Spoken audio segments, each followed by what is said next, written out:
Hi, welcome back guys. This is your friend, Cabbage Head Fanfics. Back with amazing fanfiction. This is the series of What If Deku Had Object Spinning Quirk. Now before starting, please give this video a like and subscribe to the channel if you want more videos like this. Now let's get into the fanfic. Life is two sides of a coin. On one side, you have light, where things are peaceful and prosperous. Where there are people who help others without wanting anything in return. Where everyone is happy and living freely under the protection of heroes. Then, you have the dark side, where trouble lurks in shadows. There is no one to help you if you are in need. There is no hope of being saved, no heroes to help, only villains to wreak havoc everywhere you go. This is where our leading role comes in. Midoriya Izuku. Izuku does indeed have a quirk. It manifested 3 weeks after his 4th birthday. His quirk is rotation. It allows him to turn any object, solid or liquid, 360 degrees. Basically, it lets Izuku spin anything only one time.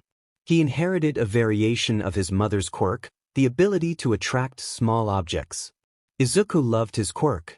To the small boy, it meant he could be a hero and save people. To his best friend, whom he calls Kaken, it's deemed as useless and never will be hero-worthy. Kaken, Bakugo Katsuki, has a powerful quirk. Using the nitroglycerin in his sweat, the boy ignites it to make explosions. A quirk like that is praised, people always telling the boy he would be such a great hero. With Izuku, however, he wasn't treated as the bottom of society since he had his quirk, but Bakugo had been able to turn everyone against the green-haired boy in thinking he's worthless. The reason for the betrayal on his best friend? Bakugo hated that Izuku still wished to become a hero with a quirk like his. You can't do anything, you useless Deku. Deku, a name bestowed onto Izuku as a demeaning insult. I'm not a Deku, Kaken. Izuku would always tell Bakugo that he will become a hero, even with the quirk he has. At age 5, Izuku tried to protect a kid at the playground from Bakugo and his lackeys. It was a Saturday afternoon and Izuku's mom let him hang out at a nearby playground with Bakugo. Why are you being so mean? You're making him cry, Kaken? Izuku put his fists up. If you keep on hurting him, I'll stop you myself. Bakugo only gave a smirk in return. You still want to pretend to be a hero? Katsuki let out an explosion. You don't stand a chance with your useless quirk, Deku. All 3 boys charged at Izuku. Izuku tried his best to fight them off by using his quirk. But his quirk only allowed him to rotate one object at a time. While Izuku spun Katsuki, the other 2 continued the assault. Plus, he could only turn it once at a time. If Izuku wanted to twist the same object, there was a 3-second wait. Those 3 seconds was enough time for Katsuki to land a hit in. At the end, Izuku laid on the ground, covered in bruises and burn marks. The boy he had been protecting already fled when the bullies were beating Izuku up. He was now alone in the playground. No one else was around, well, except for a young boy who witnessed the fight from on top of a tree. Izuku got up with a pained expression on his face. The wounds were mostly on his arms when he blocked Katsuki's attacks. He went to a nearby water fountain to soak a handkerchief he kept in his pocket. Pressing the cool water against his skin felt both relieving and aching. Hey kid. Izuku looked around the playground but he couldn't spot where the voice was coming from. I'm up here. The stranger in the tree jumped down to the ground, startling Izuku. I couldn't help but notice that nasty fight earlier. You lost pretty badly. Izuku took notice of the male standing a few meters away. He was wearing a black hoodie and sweatpants. His hair was a pale blue, like the sky when sunset was nearing. It was messy and long. Kaken is just really strong. His quirk makes him one of the coolest kids in school. Even though his former friend had just caused him injury, Izuku couldn't help but admire the blonde boy. The boy hummed in response. He mentioned something about heroes. He looked to Izuku with an expression the green-haired boy found to be borderlining creepy. Tell me, do you want to be a hero? Izuku gave a vigorous nod. Yep. I think heroes are the coolest. Does this Kaken want to be hero as well? Yeah. And with his quirk, he'll make an awesome hero. Izuku forgot that the person he was talking to was a complete stranger. But he hurt you, didn't he? Izuku's smile faltered. What kind of hero hits someone who can't defend themselves? Not defenseless. Izuku protested at the stranger. I can protect myself. Really now? 'Cause it looked like you were just handed your ass by those boys. The stranger stared the boy in front of him. He didn't understand why the boy was holding the blonde back there in such high regard. That's a bad word, you should say words like that. Kaken does, and he always gets in trouble with his mom. He ignored the boy's complaint and continued on. He had an opportunity here, and like his sensei says, he shouldn't waste opportunities. All I'm saying is that if that kid is trying to be a hero, should he act the part? The teen gave the boy a knowing look. The boy stayed quiet as the teen continued his rant. Heroes nowadays all for it for money and fame. They only care about their ranks and popularity. The boy turned to face the boy dead in the eyes. That's why I'm going to change this world and bring about a new revolution. But how are you going to do that? The boy stopped his speech when the boy interrupted. How are you going to start a revolution? The stranger smiles at the boy's comment. Come with me and I'll show you how this world will change. You want to be a hero, right? By joining me, you'll be able to achieve your dream. My mom says that I shouldn't go off with strangers. Izuku took on step away from the teen. Then how about I introduce myself? I'm Shigaraki Tamura. What's yours? I'm Midoriya Izuku. Well then Midoriya-kun, how about we be friends? Izuku was elated at Shigaraki's words. Ever since his quirk came in, Bakugo had convinced everyone to not be friends with him anymore. And the boy no longer became a stranger, so. Okay, I'll be happy to be friends, Shigaraki-san. Hook, line and sinker. Shigaraki caught what he wanted. All he had to do was now reel it in. Reel it into the dark side, that is. Izuku followed his new friend into a shady part of town. Every other building was abandoned and the streets were littered with trash. There were little people on the sidewalk, and it seemed as each one of them looked at Shigaraki in hesitance. They then looked at the small shrimp behind the teen and held a confused gaze. Izuku, seeing he was falling behind, jogged to catch up to his friend. Hey Shigaraki-sen, where are we going? Izuku looked up to the pale blue-haired teen. I'm going to introduce you to some of my friends. Don't worry, they're harmless. Izuku was still unsure about this, but thought it was too late to turn back. Besides, if he was going to be a good friend, he needs to have more trust. Looking up to Shigaraki, Izuku finally was able to have a good look at the other's face. His lips were cracked and dry, skin gray and pale. His eyes were as red as Bakugo's. We're here. Shigaraki's comment caused Izuku to come out of his daze and stare at the building in front of him. The outside sign only had the word bar and nothing else. I'm too young to be in a place like this, Izuku considered going home. His mother is surely to be worried, right? He was supposed to stay in the park, but he didn't want to disappoint his new friend by not hanging out with him. It's fine. I know that owner. He won't mind. With that, Shigaraki took out his phone. He dialed someone. Hey Kurojiri, open a warp. I'm in front of the bar. Izuku could hear a muffled of course from the other end, and almost instantly, a dark purple and black mist appeared in front of the door. It startled poor Izuku so much that he fell on his butt when stepping away from it. What are you waiting for? Hurry up. Izuku's new friends stepped through the swirling mist with no hesitance. He didn't want to be seen as cowardly, so Izuku followed after the teen. He found the feeling so weird. It was like walking through a cool and dark space where nothing exists. Izuku ended up stumbling when crossing the portal and landed backside up on hardwood flooring.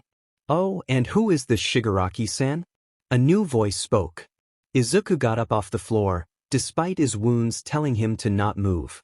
The room he ended up in was set up like a bar. There were stools at the front counter and booths behind it. Speaking of the counter, there was a man standing next the wine bottles. Izuku could see only a suit and that same dark mist coming out of the bartender outfit. This is a new player I met. I found him to be interesting, so I brought him here. Shigaraki walked over to take a seat on one of the stools. Are you sure that was a wise decision on your part? Sensei said that I should try to make choices on my own. Consider this the first test trial. I see. The mist man turned to Izuku. Well, a friend of our young master is a friend of mine. I am Kurojiri. It's a pleasure to meet you. Oh, I'm Midoriya Izuku. It's a pleasure to meet you, Midoriya-san. Would you like anything to drink? Kurogiri pointed to a stool next to Shigaraki and Izuku scrambled awkwardly to get on the seat. I'm fine. Hey Kurogiri, Shigaraki was the one to talk now. Yes? Get out the first aid kit and help out Midoriya-kun. He has burn marks and scratches. Shigaraki pulled out a handheld game controller and started playing. Of course, young master. Kurogiri disappeared to the back, only to return with a small, white box with a red plus sign on it. He stepped out of the counter to meet Izuku face to face. Midoriya-san, may I see where you are hurt? Izuku became nervous at the close proximity and waved his hand in front of Mist in the suit. I'm fine, Kurogiri-san. I can just fix these up later. Nonsense. Injuries like these should be treated right away lest they result in lasting scars. Kurogiri demanded. After a minute of hesitance, Izuku held out his arms to show the man.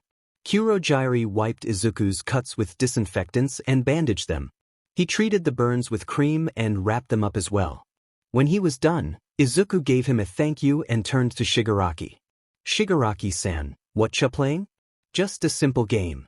But besides the small talk, there are other matters to take care of. Midoriya-kun, tell me. What's your quirk? Oh, my quirk? It's called rotation. It allows me to rotate anything in a full circle. To demonstrate, Izuku took the tool next to him and spun it 360 degrees. What are the drawbacks? The gears in Shigaraki's mind were turning. I can only rotate one object at a time so far and only by 360 degrees. Oh, and there's a 3-second cooldown period if I want to rotate the same object. I can also control the speed of the object spinning, but that's not really a drawback. Izuku turned to Shigaraki. What's your quirk? The teen smiled creepily and asked Kurogiri for a sheet of paper. This is my quirk. Shigaraki took the paper and put all 5 fingers on the paper. The sheet instantly crumbled into dust and landed on top of the counter. Whoa, that's so cool. Izuku couldn't help but nerd out over his new friend's quirk. Why you think my quirk is cool? This was a first for Shigaraki. Usually when he shows his quirk to people, they label him as a villain. Well, they aren't wrong now, but it was bad when he discovered it and all the kids in the neighborhood became scared of him. Yeah, your quirk is awesome. You know how useful it would be in rescue missions with an ability like yours? You could help people trapped in rubble by getting rid of it just by touching. Izuku continued to rant on about how Shigaraki would become a great hero. He didn't know if he wanted to laugh or puke. Him, a villain with a quirk people have told him all his life is only good for ending, would be a great hero. Shigaraki remembered when he was slightly younger than Izuku's current age. He was like every other snotty brat, wanted to have a powerful quirk and be a hero that saves everyone. But when he got his quirk, it was nothing but betrayal and disdain looks from everyone. He could hear them whisper about how his quirk is dangerous. Parents telling the other kids to stay away from him. His own doing nothing to help him. That's when he discovered that not everyone could be a hero. Nothing was all happy and sunshine. Once there was something that society deemed to be unfavorable, you're cast out in an instance, degraded to the bottom. And he had the perfect example right in front of him. A young boy, seen as useless and worth nothing for having a weak quirk yet still wanting to be a hero. Shigaraki could use this. He wanted to introduce the young boy to the mistreatment and prejudice that society labels as unwanted. Shigaraki interrupted the enthusiastic green head. Yeah, that's great and all, but I'll never be able to be a hero, Midoriya-kun. Well, why not, Shigaraki-san? The teen could see the purity oozing out of the boy, a purity that he would be the one to stain in blood and fear. That's because, Shigaraki leaned in close into Izuku's ear. Villains can't be heroes. Shigaraki could see it. That look anyone gives when they see a villain. But he couldn't just stop there. He needed Izuku to be his teammate in this game. And I want you to join us, Midoriya Izuku. Shigaraki lifted his hands in the air dramatically and spiraled in frenzy. Join us in revealing the truth of this hero-driven world. How miserable it is for people like us. How no one give a shit about our futures. He was almost there. You experienced it yourself, haven't you? How you were betrayed. How your so-called friend abandoned you. How this Kaken turned into your enemy. He wasn't done. One last push was required. How they say you can't be a hero with your quirk yet you have such a pure heart. How you have the right mind for a hero but is judges on power level. Don't you want to show those that tell you to give up? That you're not just some NPC. He could see the boy break. It's only a small scratch so far, but will become a large crack over time. I'll help you show them. Show them all that they were all wrong. And he'll push until he shatters completely. What do you say, Midoriya Izuku? Izuku trudged on home from the playground where he met Shigaraki. A clock on lamp post told him it was nearing 5:30, and he had promised his mother that he would be home by 4. The previous events replayed through his brain over and over again. Izuku was speechless. He didn't know how to correctly respond to Shigaraki's questions. You don't have to answer now if you can't. How about this? Shigaraki took his seat again on the stool. Kurogiri was polishing a glass behind the counter. I'll give you some time to think about it. Meet me at that playground at the same time a week from now near that water fountain. Shigaraki turned to Mist Man. Kurogiri, open a warp and send Midoriya-kun to the park. You dropped me off at? He did as his young master asked and opened a large warp portal. Oh, and before you leave, Shigaraki gave another eerie smile at Izuku. Just know that no matter your answer is, we can still be friends if you want. Izuku fell through the portal and found himself at the playground again, confused and conflicted. Izuku opened the door to the apartment he and his mother lived. His father? Izuku never met the man. His mom, Inko, only told him once that he had died before Izuku was born and never said anything about him again. Not even when Izuku asked. As soon as he entered the doorway, he was tackled by his mother. Izuku. I was so worried. I thought you were kidnapped or got lost. I was about to call the police. Where have you been? Izuku's tearful mother gave him a bear-crushing hug. When she released the poor boy, she finally noticed all the bandages on him. Izuku, what are these? Are you hurt? Who did this? Izuku pushed his mother away as politely as he could. I'm fine, Mom. I just fell at the playground. You know how clumsy I am. Izuku smiled at his mother, rubbing at the back of his neck. I'm late because one of the other kids' moms helped patch me up. If you say so, Inko gave Izuku a kiss on the head. Go wash up. Dinner is almost ready. I made your favorite. It's katsudon. Thanks, Mom, I'll be down soon. As Izuku headed up the stairs, Inko could only but worry. When she had given him a hug, her baby had smelt faintly of alcohol. Izuku entered the bathroom to wash his hands. Seeing his face in the mirror, Izuku visibly cringed. His appearance was terrible. Bandages were littering his arms and were on his face. When looking at his legs, more patches were found, covering burns and bruises. Drying his hand with a hanging towel, Izuku left the bathroom to enter to kitchen downstairs. The table had 2 bowls of katsudon placed on 2 seats next to each other, yet there were 3 chairs. The third one was for his father, but never used. And yet, each time without fail, there was always a plate set up for that third seat, but never used. Izuku knew not to question it. So, Inko started the conversation. Did you have fun at the playground with everyone? Izuku hated lying to his mother, but she already had so much to be concerned about. The least he could do was keep his problems to himself. Yeah, Mom. Me and Kaken and others all played heroes and villains. It was really fun. I'm glad to hear you're having fun with the other kids. Did anything else happen? Izuku thought about meeting Shigaraki and Kurogiri. He decided that he couldn't jeopardize High Mother by telling her he made friends with villains. Nothing else happened, Mom. He beamed his mom a smile. If you say so, Izuku. Inko already knew that Izuku most likely didn't get those injuries from tripping. She already knew about the bullying, but wanted Izuku to take his time to tell her about these things. Anyway, the katsudon will get cold at this rate. Let's dig in. Izuku picked at the food. Even though he loves katsudon, he wasn't feeling very hungry. But he couldn't let his mom know anything was up. He ate half of his meal before asking to be excused. Are you sure you don't want to eat any more? You usually devour katsudon so fast that I have to tell you to slow down. Inko didn't know what was going on. First it's the alcohol smell, then the bandages, and now the half-eaten katsudon. Okay then Izuku. If you're done then go brush your teeth and get ready to sleep. It's bedtime. Inko led Izuku to the bathroom with a strained smile. Helping Izuku change into pajamas and in the bathroom, Inko tucked her baby into bed. Good night Izuku, sweet dreams. Inko kissed Izuku on his forehead and left the room. Izuku stared up at the ceiling processing the meaning of Shigaraki's words. Does this mean even if I don't say yes, we can be friends? He won't be offended? Izuku shook his head. No, no, no. Shigaraki-san and Kurogiri-san are villains. I can't be friends with them. Izuku shifted to lie on his side. But Shigaraki-san was nice to me and even showed me his quirk, and Kurogiri-san patched up my ouchs. And they're certainly nicer than Kaken is right now.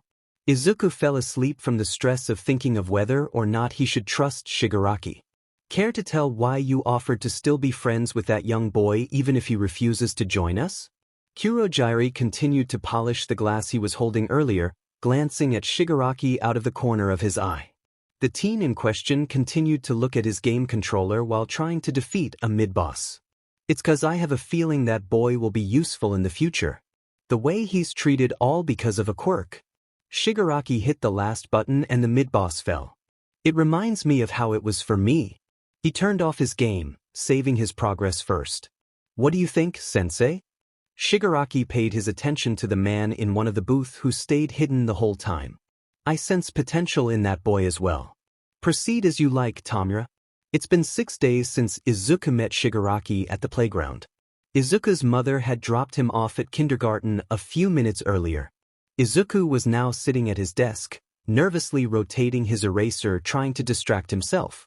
Too bad he was so lost in thought that he didn't hear Bakugo Katsuki approaching him. DKU. Don't ignore me. Bakugo pulled the chair out from under Izuku, causing the poor boy to fall backwards. Keikikaken. I'm sorry. I didn't cheer why. Izuku backed away from the raging blonde who let a few sparks form his palms. Are you saying I'm not important? Of course Kaken always misunderstands. And no, I'm not. IW is just L lost in tea thought. Izuku's back hit the wall. Bakugo was just 1 foot away. You think you can compete with me? You're nothing but a useless to you and your quirk is just as useless as you. And of course to prove his point even further, Bakugo heated up his hands using his explosion quirk and pressed it up against Izuku's skin. Izuku tried his best to muffle any noises indicating that it hurt. But a small whimper betrayed Izuku's brain and slipped out. Kaken, stop that. See if your useless quirk can stop me, Deku. Katsuki was about to set off an explosion at point-blank range. Izuku had seen him activate his quirk enough times that he knew what it looked like. Katsuki-kun. Please release Izuku-kun. I know that controlling your quirk can be difficult, but if you ever feel like it's going to set off, you need to make sure you don't hurt your fellow classmates. Luckily for Izuku, the teacher walked in. She smiled at the two boys and separated them. Now off to your seats. Katsuki let out a grunt and headed to his chair. Izuku hesitantly got up and walked towards his. The misunderstood teacher went to the front of the room and announced what everyone was to do for the day. Izuku ran out to the yard as quick as he could. He would hear Bakugo and his lackeys running after him. All he had to do was get outside to where his mother would already be waiting to take him home. Mom. Izuku nearly tacked his mother to the ground in happiness. Now Kaken couldn't get to him. Hey there, kiddo. Izuku turned his head to the familiar voice that spoke. He saw a blonde head of hair and same red eyes as Bakugo's. Hello, Aunt Mitsuki. Izuku separated from his mom to give the woman a proper bow as a greeting. How have you been? Inko, I know I asked this only a month ago, but can we still trade? Sons? Yours is so sweet and polite, unlike my rude brat of a boy. Bakugo's mom earned a playful laugh from Inko who shook her head no. Sorry Mitsuki-chan, but this little angel is all mine. Inko wrapped her arms around Izuku and held him tight. Speaking of my son, there he is. Bakugo was running across the yard to where they were standing. I heard you call me a brat, old hag. Mitsuki slapped the back of Bakugo's head and pinched his cheeks. That's because you are a brat. And don't call me an old hag. I'm your mother. Then stop hitting me on the head. Bakugo crossed his arms around his chest and pouted angrily. I see you're as fiery as ever, Katsuki-kun. Inko greeted the blonde boy, who gave a rude hello in return. Mitsuki slapped him the back of the head again. What kind of greeting was that? Give your aunt a proper hello, you brat. Or else I'll tell her to stop giving you any treats she makes. Katsuki gave a scowl to his mother first, before looking to Inko and actually saying hi to her. Oh, stop that, Mitsuki-chan. Inko crouched down to get to Bakugo's height level. Don't worry, Katsuki-kun. I'll always save you some sweets. Inko ruffles his hair before getting up again. And you need to stop being so nice to this pain Inko. He doesn't deserve any treats till he shapes up his manners. Mitsuki took Bakugo's hand. Anyway, we ought to be heading him now. We're still on for tea tomorrow at 4, right? Inko held Izuku's hand and nodded. Of course. And we should be going home as well. See you tomorrow, Mitsuki-chan. The two women said their goodbyes and went their separate ways. Once out of sight, Inko turned to Izuku. Aizu, sweetheart, is there something on your mind? You're awfully quiet today. Usually when walking home, Izuku would babble onto Inko about what he did at kindergarten and then new information he learned about heroes. I'm fine, Mom. I'm just thinking about some stuff. Izuku looked at the ground while walking with his mother. His brain turned on gears. If Mom's going for tea with Aunt Mitsuki at 4, then Mom would most likely leave me with Kaken and Uncle Masaru. I could always ask Uncle to go to the park and sneak off to meet up with Shigaraki-san. But if he tries to look for me and can't find me, then that will cause a problem. I also have to deal with the chance that Kaken follows me to the park or Uncle Masaru also goes along. I need to figure out how I will go unnoticed. Maybe I can never go to Kaken's house, but Mom would probably tell them I'll be over. Maybe I can convince Mom to leave me at home alone. We're home, Izuku. Izuku snapped out of his thoughts when Inko spoke to him. He noticed that he was in the doorway to the apartment instead of still on the sidewalk. I'll get dinner started. Do you have any homework to do today? Izuku shook his head and made his way to the stairs. Nope. Can I take a small nap? I feel a bit tired. Are you all right? Are you coming down with a cold? I don't think so, Mom. I just want to sleep for a bit. Inko had concern written all over her face. Okay. I'll call you down later when dinner is ready. Saying a quick thanks, Izuku dashed to his room and took his backpack off. Plopping onto his bed, Izuku let out a large sigh. He still didn't know what to do about tomorrow. I should say no. I can't be a villain. I want to be a hero. But what if Kaken is right? Maybe I can't be a hero with my quirk. Besides, what good is my quirk going to do in a fight? All I can do is twist things once. It's not combat-oriented. Izuku's eyes roamed all around his room. All Might merchandise could be seen everywhere. Figures, posters, and even school supplies with the #1 hero's face decorated every corner. He was Izuku's favorite hero after all. All Might had everything Izuku didn't: courage, a constant smile, and especially one of the strongest quirks Izuku had ever seen. Even greater than Kaken's. Plus, Izuku was sure that All Might wasn't friends with any villains. If Izuku goes to see Shigaraki tomorrow, then that's already one thing that would further deter him from hero's path. But will I even be able to be a hero with my weak quirk? Thoughts like those are what kept Izuku's brain to continuously fight. I can be a hero if I work hard enough. What good would a quirk like mine do? Mix tea powder into water. I'll train my quirk to get stronger. I can learn how to fight as well. And what will that do? How are fighting skills going to help when a villain can just use their quirk? Izuku, dinner's ready. Izuku snapped out of his thoughts. Looking at the All Might clock he has on his bedstand, 3 hours had passed. See coming, Mom. Izuku needed to make up his mind about Shigaraki and soon. Hey Mom, can I stay home while you go out with Aunt Mitsuki for tea? Izuku nervously asked his mother when she told him they were to leave soon. Don't you want to hang out with Katsuki-kun and see Uncle Masaru? Inko grabbed her purse from the kitchen counter and keys to the house. I think I'd rather just stay at home. But Izuku, I just can't leave you all alone. Please, Mom. Izuku brought out the dreaded puppy dog eyes. No one can resist them. Not even Inko. Oh, all right. But only if you promise to keep all the doors locked and not let anyone in, and I mean anyone. Inko kissed Izuku on the cheek before heading out. Stay safe, Izuku. I'll be back by 6. Okay, Mom. Have fun. Izuku hated lying to his mother, especially when she placed so much trust in him. But he had no choice. If Shigaraki was to get mad if Izuku didn't show, who knows what would happen? He was a villain. The thought of Shigaraki also being his only friend at the moment also crossed Izuku's mind. But will that affect Izuku's final decision? Midoriya-kun, you came after all. And Kurogyari thought you wouldn't show. Glad to know that you didn't just leave me in the dust. Shigaraki was already in the playground when Izuku got there. He was on a wooden bench just a couple meters away from the water fountain. It would be rude of me to just leave a friend alone like that. Izuku hoped that he wasn't being too forward. Shigaraki had said that they were friends, didn't he? You still think of me in that way even after I told you what I am? Shigaraki got up from the bench and stepped to Izuku. I'm touched. I need to tell you something. Izuku looked at the villain in the eyes. Is this about the offer I made last week? Izuku nodded in response to his question. Shigaraki Nadesh? Izuku parted his gaze at the red orbs of Shigaraki eyes to give a deep bow. Shigaraki-san, I am sorry, but I can't join your revolution. I want to be hero. Izuku straightened up his back and gulped down air. Is he going to be mad at me since he's denied his offer? Shigaraki just stood in his spot not saying anything, causing Izuku to worry whether or not he gave the right answer. Instead of disintegrating him like Izuku thought he would, Shigaraki shrugged his shoulders. Hey, you're lost then. Just remember that if you change your mind, you'll always be welcome.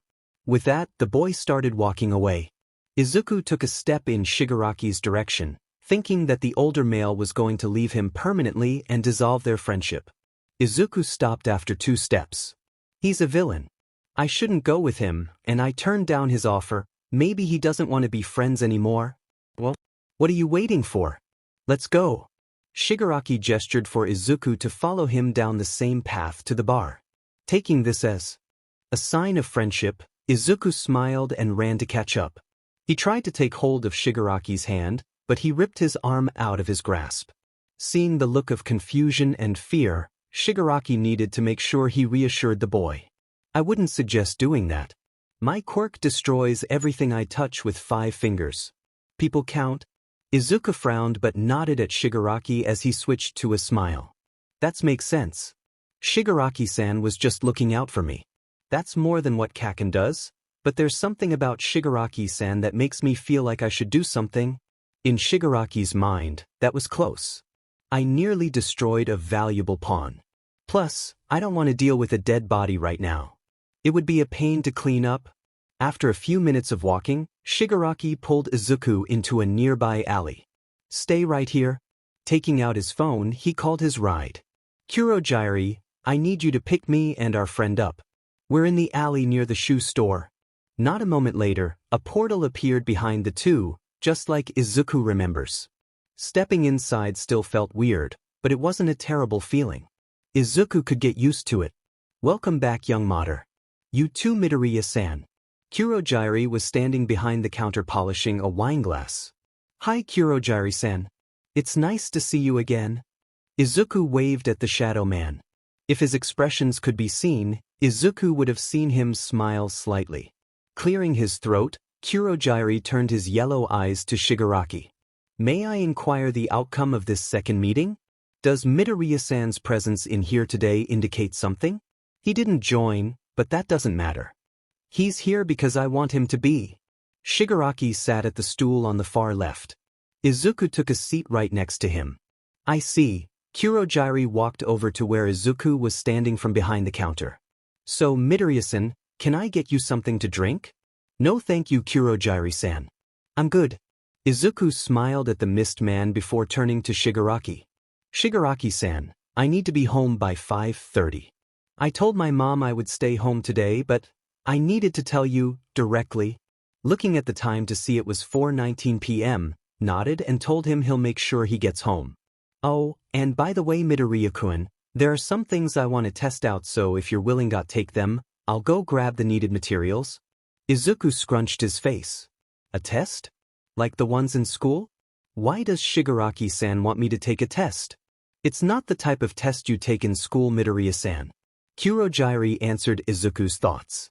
Shigaraki-san just wished to find out more about your quirk by performing tests. Oh, okay. Izuku saw Shigaraki leave his stool and disappear into a back door. He came out again holding a cardboard box and dragging a wagon filled with what Izuku thinks are weights. There are things I want to test out today. First is the weight limit to your quirk. Shigaraki pointed to the metal weights in the wagon. With the help of Kurogyari, the weights were placed on the floor in size and mass order. There was 110 pounds, 50 pounds, 100 pounds, and 200 pounds. Do you think you're able to pick up and spin all of the weights? Shigaraki signaled to the 10-pound one. I'll try. Izuku stood up to stand 5 feet away from the metal and used his quirk to spin the 10-pound one. When Izuku spin anything that is light enough, it lifts off the floor to spin more efficiently. Izuku was able to pick up the first 3 weights without any problems, but when it came to the 200-pound weight, it spun on the floor instead of being lifted in the air. Shigaraki and Kurogyari noted that Izuku was slightly panting after the 200 pounds. The 100-pound weight had also caused some level of strain, but nothing too big. On to the second test. Tell me, Midoriya-kun, how fast can you spin an object? Unless it's something really heavy, I can spin it as fast as I want. Shigaraki pointed to the 50-pound weight. Then spin that as fast as you can. Izuku complied and spun the weight as fast as his quirk let him. If to be measured in speed, it would be equivalent to 75 kilometers per hour, kilometer per hour. And how slow can you do it? Izuku put a hand on his chin and entered mutter mode. I never tested that out before, but I think that I should be able to do it as slow as the earth spinning. But what if I can do it even slower that it could take a week to do it? My quirk lets me spin an object, but as soon as I activate it, it won't stop spinning until it makes the whole 360 degrees. That also brings up if I can control speed during mid-spin. How come I'm only thinking of this now? I had a year to test these things out. Maybe I can find out right now? But Shigaraki-san is doing a test and I don't want to interrupt him, but he did say he wanted to know more about his quirk. Should I just teach these things at home and tell Shigaraki-san the results later, or should I dash these? Enough of the muttering. You're making my ears hurt. Shigaraki gave a loud groan. Dealing with kids is way too hard. Sorry, Shigaraki-san. I guess I got too carried away. Kaken hates it when I do that too. Izuku rubbed at the back of his neck. I'll try to stop. Shigaraki only gave an humph in return and continues his tests. After testing speed, he took out a clear box with a smaller cube inside of it and a black box. I want you to spin the smaller cube in the clear box. But only the cube. Understand? Izuku vigorously nodded his head and looked at the box. It took a bit of concentration, but Izuku managed to accomplish the task and only move the inner cube. Shigaraki smiled at this, an eerie smile, and as far as Kurogyari could tell, he knew the young master would only smile like that when things were going his way. Great. Now the kid isn't completely worthless, but I guess it's still too early to decide that. Well, Midoriya-kun, this puts us at part 4 of your test, the final one. Shigaraki pointed to the black box, the same size of the clear box. Inside that box, there's a small cube similar to the one in the clear box. I want you to spin that cube. You think you can do that? You won't be able to see the cube. I think so. I want to try. Izuku put on a determined face and turned to look straight at the black box. Putting his hand out, Izuku closed his eyes in order to better focus on the feeling of the small cube in the box. Focus there. Izuku could sense something inside the box and tried to use his quirk on it. The cube felt constricted for some reason, but applying a bit of speed, Izuku was able to spin it without any problems. Shigaraki-san. I did it. Good job. You must be tired after using your quirk for a while. Kurogyari got out a slice of cake. Go ahead and eat while I clean these things up. Izuku's eyes lit up at the mention of cake and sat down to eat the delicious chocolate piece of goodness. Shigaraki picked up the weight all but the 200-pound one and moved it to the wagon. Not wanting to have to haul the 200 one, he just touched it with all 5 fingers to disintegrate it.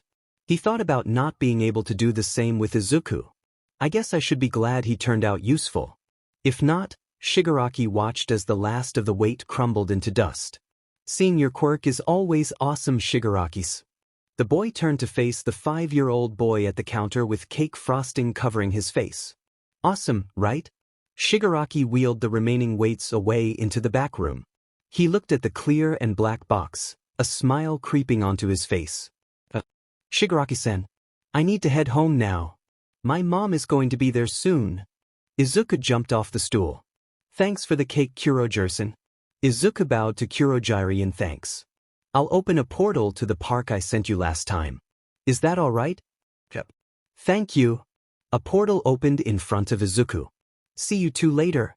And with that, Izuku stepped in and disappeared.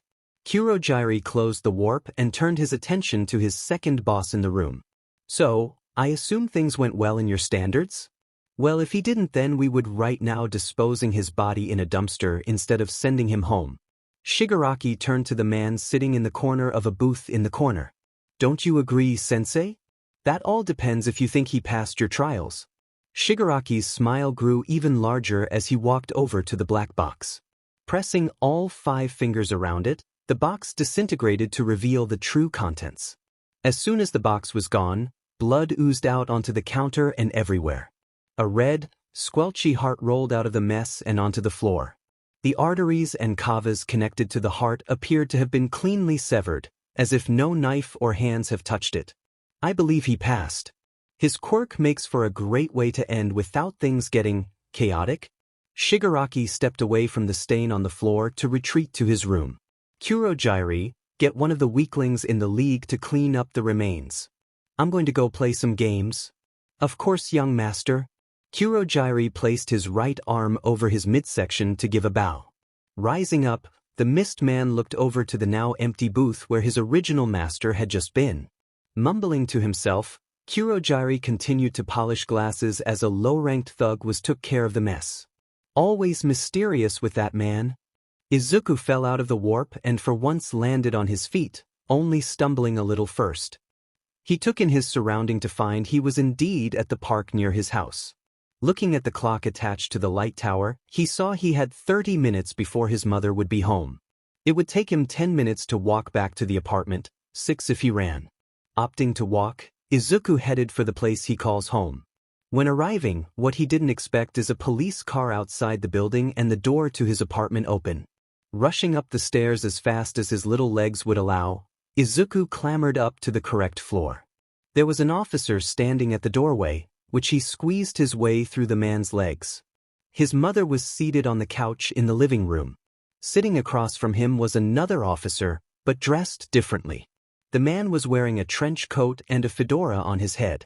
Mom. Izuku rushed up to his mother who looked up at him from the yell.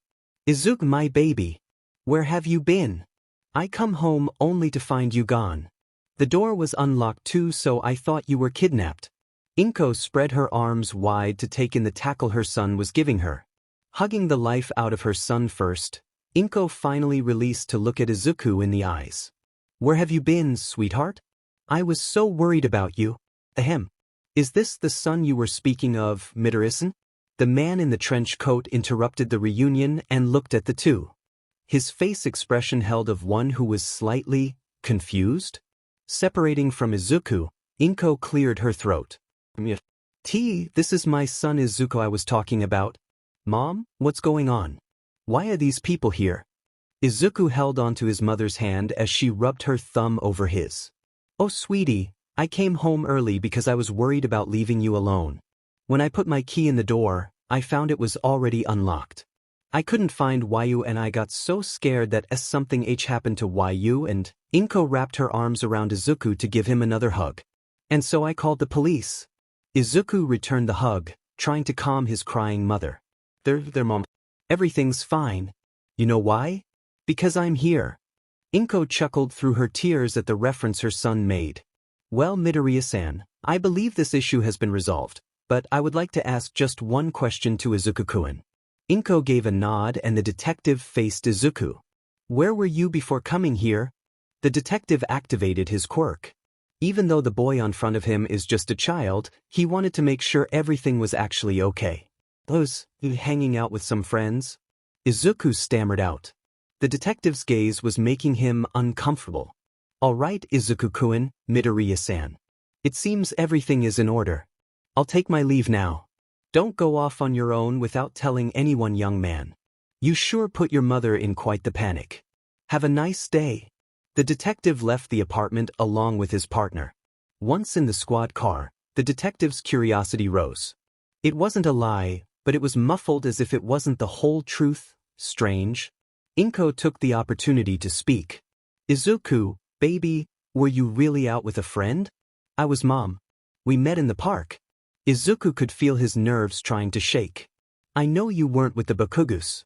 I called Masaru-san earlier when I couldn't find you. Tell me, Izuku, who were you with? I made a new friend last week and went to go see him today, that's all. You made a new friend? Oh, Izuku, then why didn't you just tell me? I would have been more than happy enough to take you to your new friend if you two wanted to hang out. There's no need to sneak out of the house. Inko wrapped her arms around Izuku, giving him one last hug. Now, go wash up. I'll make dinner quickly and it's off to bed for you. 'Kay, Mom. Izuku scampered off to the bathroom as Inko wiped tears that threatened to fall. Her precious baby had smelt of alcohol again. Just like he did a week ago? I just don't know what to do, Mitsuki-kun. This happened twice now. I'm starting to question who this new friend is. I'm still in shock from that adorable son of yours causing a worry like this. You said he smelt like booze? I don't know where he could have gone in the park to have that scent. My point exactly. I'm concerned about him, Mitsuki-kun. I just don't know what to do. I want to ask him about this, but you know about the bullying. I don't want to make Izuku feel any worse by taking a friend away from him. I understand, Inko-chan. How about I make my brat look after him and see if he can find out who this mystery friend is? I could never ask Katsuki-kun to do that. It's fine. Just let me tell him. Inko could hear yelling on the other end of the phone, something on the line of, and in this order. Oi, brat. Get down here. What do you want, old hag? Stop calling me an old hag. I have a job for you. From now on, look after Izuku-kun and make sure he's not in any danger. Ha! I don't want to look after Deku. A smack sound. What did I say about cussing?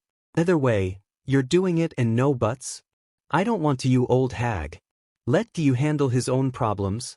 Do it or else I'll make sure Anao never bakes you nothing ever again. A silence could be heard through the phone. A grumbled fine was finally said and footsteps on stairs followed after. Mitsuki got back on the phone. He agreed, Inko-chan. I heard. Oh good. Then you know what to do if he doesn't comply. Inko badly wanted to say that the whole reason she gives sweets to Katsuki is because she knows Mitsuki is a terrible baker. She also feels bad for the blonde boy having to stand up to her yelling. It was a deadly weapon when the two women went to high school together. Mitsuki wasn't the most feared woman on campus for nothing. Anyway, Mitsuki-chan. I have to go start on dinner. I'll talk to you later. Bye. See ya? Inko hung up the phone and sighed. She didn't miss the part where Katsuki called Izuku Deku. A charming nickname she found out that means useless. It broke her heart when she learned that the two boys no longer clicked, but she couldn't force the two to get along if they didn't want to. Inko put down her phone and started dinner. Oidikeyu. You sheet nerd. Izuku froze at the voice yelling at him. It was a Sunday afternoon and Izuku was sitting in the sandbox trying to make a sand castle but failing because the sand was dry. Kakikikakan. How aryut today?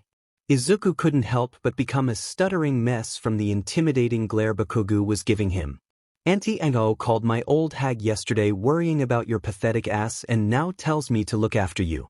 I have better things to do than see if you don't die, so don't get into trouble, you useless to you, or else I'll pummel you. With that, Katsuki stormed off to play with the other kids in the playground who were going on and on about how awesome Bakugo is. Izuku took in deep breaths trying to calm down from the encounter. Shigaraki-san never yelled at me like that. Kurojuri-san makes sure I'm not hurt and well taken care of. Izuku continued to add to the mound on the sand as he played on his own. He would go to see Shigaraki-san, but he doesn't exactly remember the directions there. If Katsuki was watching him as well, it would be hard to leave. I thought I would find you here, Midoriya-kun. Izuku jumped up from the voice that spoke near his ear. But luckily, Izuku recognized that voice. Shigaraki-san. What are you doing here? Izuku's eyes shined from the presence of his friend, something Shigaraki didn't fail to notice. Going just as planned, I was just walking by when I heard yelling. I walked by and saw that boy from last time calling you Deku. Care to tell your friend what that was all about? Shigaraki could use this as a window to open Izuku's eyes. Oh, that was just Kaken being Kaken? Is that your only reasoning? Just because this Kakens has a popular quirk and bossy attitude that anything he does is acceptable? Is that how it works? Shigaraki crouched next to Izuku, but made sure to not sit in the sand. He wouldn't hear the end of it from Kurogyari if he dragged sand into the bar. Everyone likes Kaken cause of his quirk. They really believe that Kaken will become a super strong hero. And he will. And adults in school tend to overlook mistakes he makes compared to kids like me with weak quirks. What if I said that you quirk wasn't weak at all but instead very powerful? Shigaraki could see the confusion in Izuku's face. What if I said I could help you use your quirk so it becomes useful? Useful for ending at least? How? Izuku stared at the red, gleaming orbs in his friend's eyes. They're that same color as Kaken's, but they have a different look to them. Shigaraki offered Izuku a sly smile and stood up. Dusting off, he started walking. Follow me back to the bar. I'll explain everything there. Izuku nodded as he got up, dusting himself from the sand as well, and jogged to catch up to Shigaraki's. But he wasn't able to go very far when a blast of hot air hit the side of his face and a shout of "Deku" was heard in his ears. Where do you think you're going, Shitai nerd? Why are you trailing after a complete stranger? You must be stupid. Shigaraki turned to see he and Izuku were separated by the same annoying blonde porcupine from earlier. Run along, brat. I don't have time to deal with your antics. Don't tell me what to do, creep. I'm in charge of this, do you hear? So what I say goes. Katsuki glowered down at Shigaraki. He was confident the other boy would retreat in fear. It happens to all the other kids at the playground, so it should work on him too. Or at least that's Bakugo thought. Instead, the person in front of him walked over to him and picked up a nearby rock the size of a tennis ball. If you don't scram in the next 10 seconds, this will be your head. Shigaraki pressed all 5 fingers against the rock as it disintegrated dust particle by dust particle. Now leave. Bakugo found himself stepping back from the stranger without even realizing it. Who the hell is this guy, and how does Deku know this person? Trying to play it cool, Bakugo gave a TSK and walked away, trying to not let his trembles show. If you want to get yourself ended, then do what you want, Deku. Once he was out of sight, Izuku's eyes lit up. Wow. That's the first time someone stood up to Kaken. You're amazing, Shigaraki-san. Your trick by saying you would use your quirk was a good strategical tactic. Who said I was faking? Izuku's smile fell as Shigaraki muttered those words. If you're not forgetting, Midoriya-kun, I'm a villain. I ended worse people than your bully over there. Might as well rip the bandage off now. If he's ever going to join the league, he should know what kind of business it is. Are you sure you still want to be friends with me? I do. Izuku squeezed his eyes as he said it as loud as he could. Even if you say you're a villain, you and Kurogyari-san are super nice to me even though no one else is, and when I become a hero I'll help save you. For a moment, neither of the two said anything as children playing the background was the only sound. Then let's go. Shigaraki started walking again. It's too sunny here. I want to go back to the bar. And I bet if you ask Kurogyari, he'll give you cookies and things like those. Izuku took that as an okay to his earlier statement and jogged next to Shigaraki. Hey Shigaraki-san, can I hold your hand? Do you want to die? And no, but I thought that maybe. Izuku found a sudden interest at the pavement. Thought what, kid? Spit it out already. I thought you would maybe, if possible, you would like the contact. Izuku found himself shrinking. Was I wrong? Izuku was brought out of his thoughts with a hand grabbing his own. Izuku looked at his hand encased in a larger, pale one. The pinky and ring finger were left out of the hold, but Izuku didn't mind. He was just happy he could hang out with the people that cared about him. Izuku could already dread the task in front of him. One wrong word and he'll be dead. The person behind this door was likely to trap him away to never see the light ever again. Taking a deep breath and collecting his nerves, Izuku twisted the door handle and opened the entrance to the apartment where he and his mother lives. A loud shout was the thing greeting him. Midoriya Izuku, where have you been this whole time? Do you know how worried I was for the past hour and a half?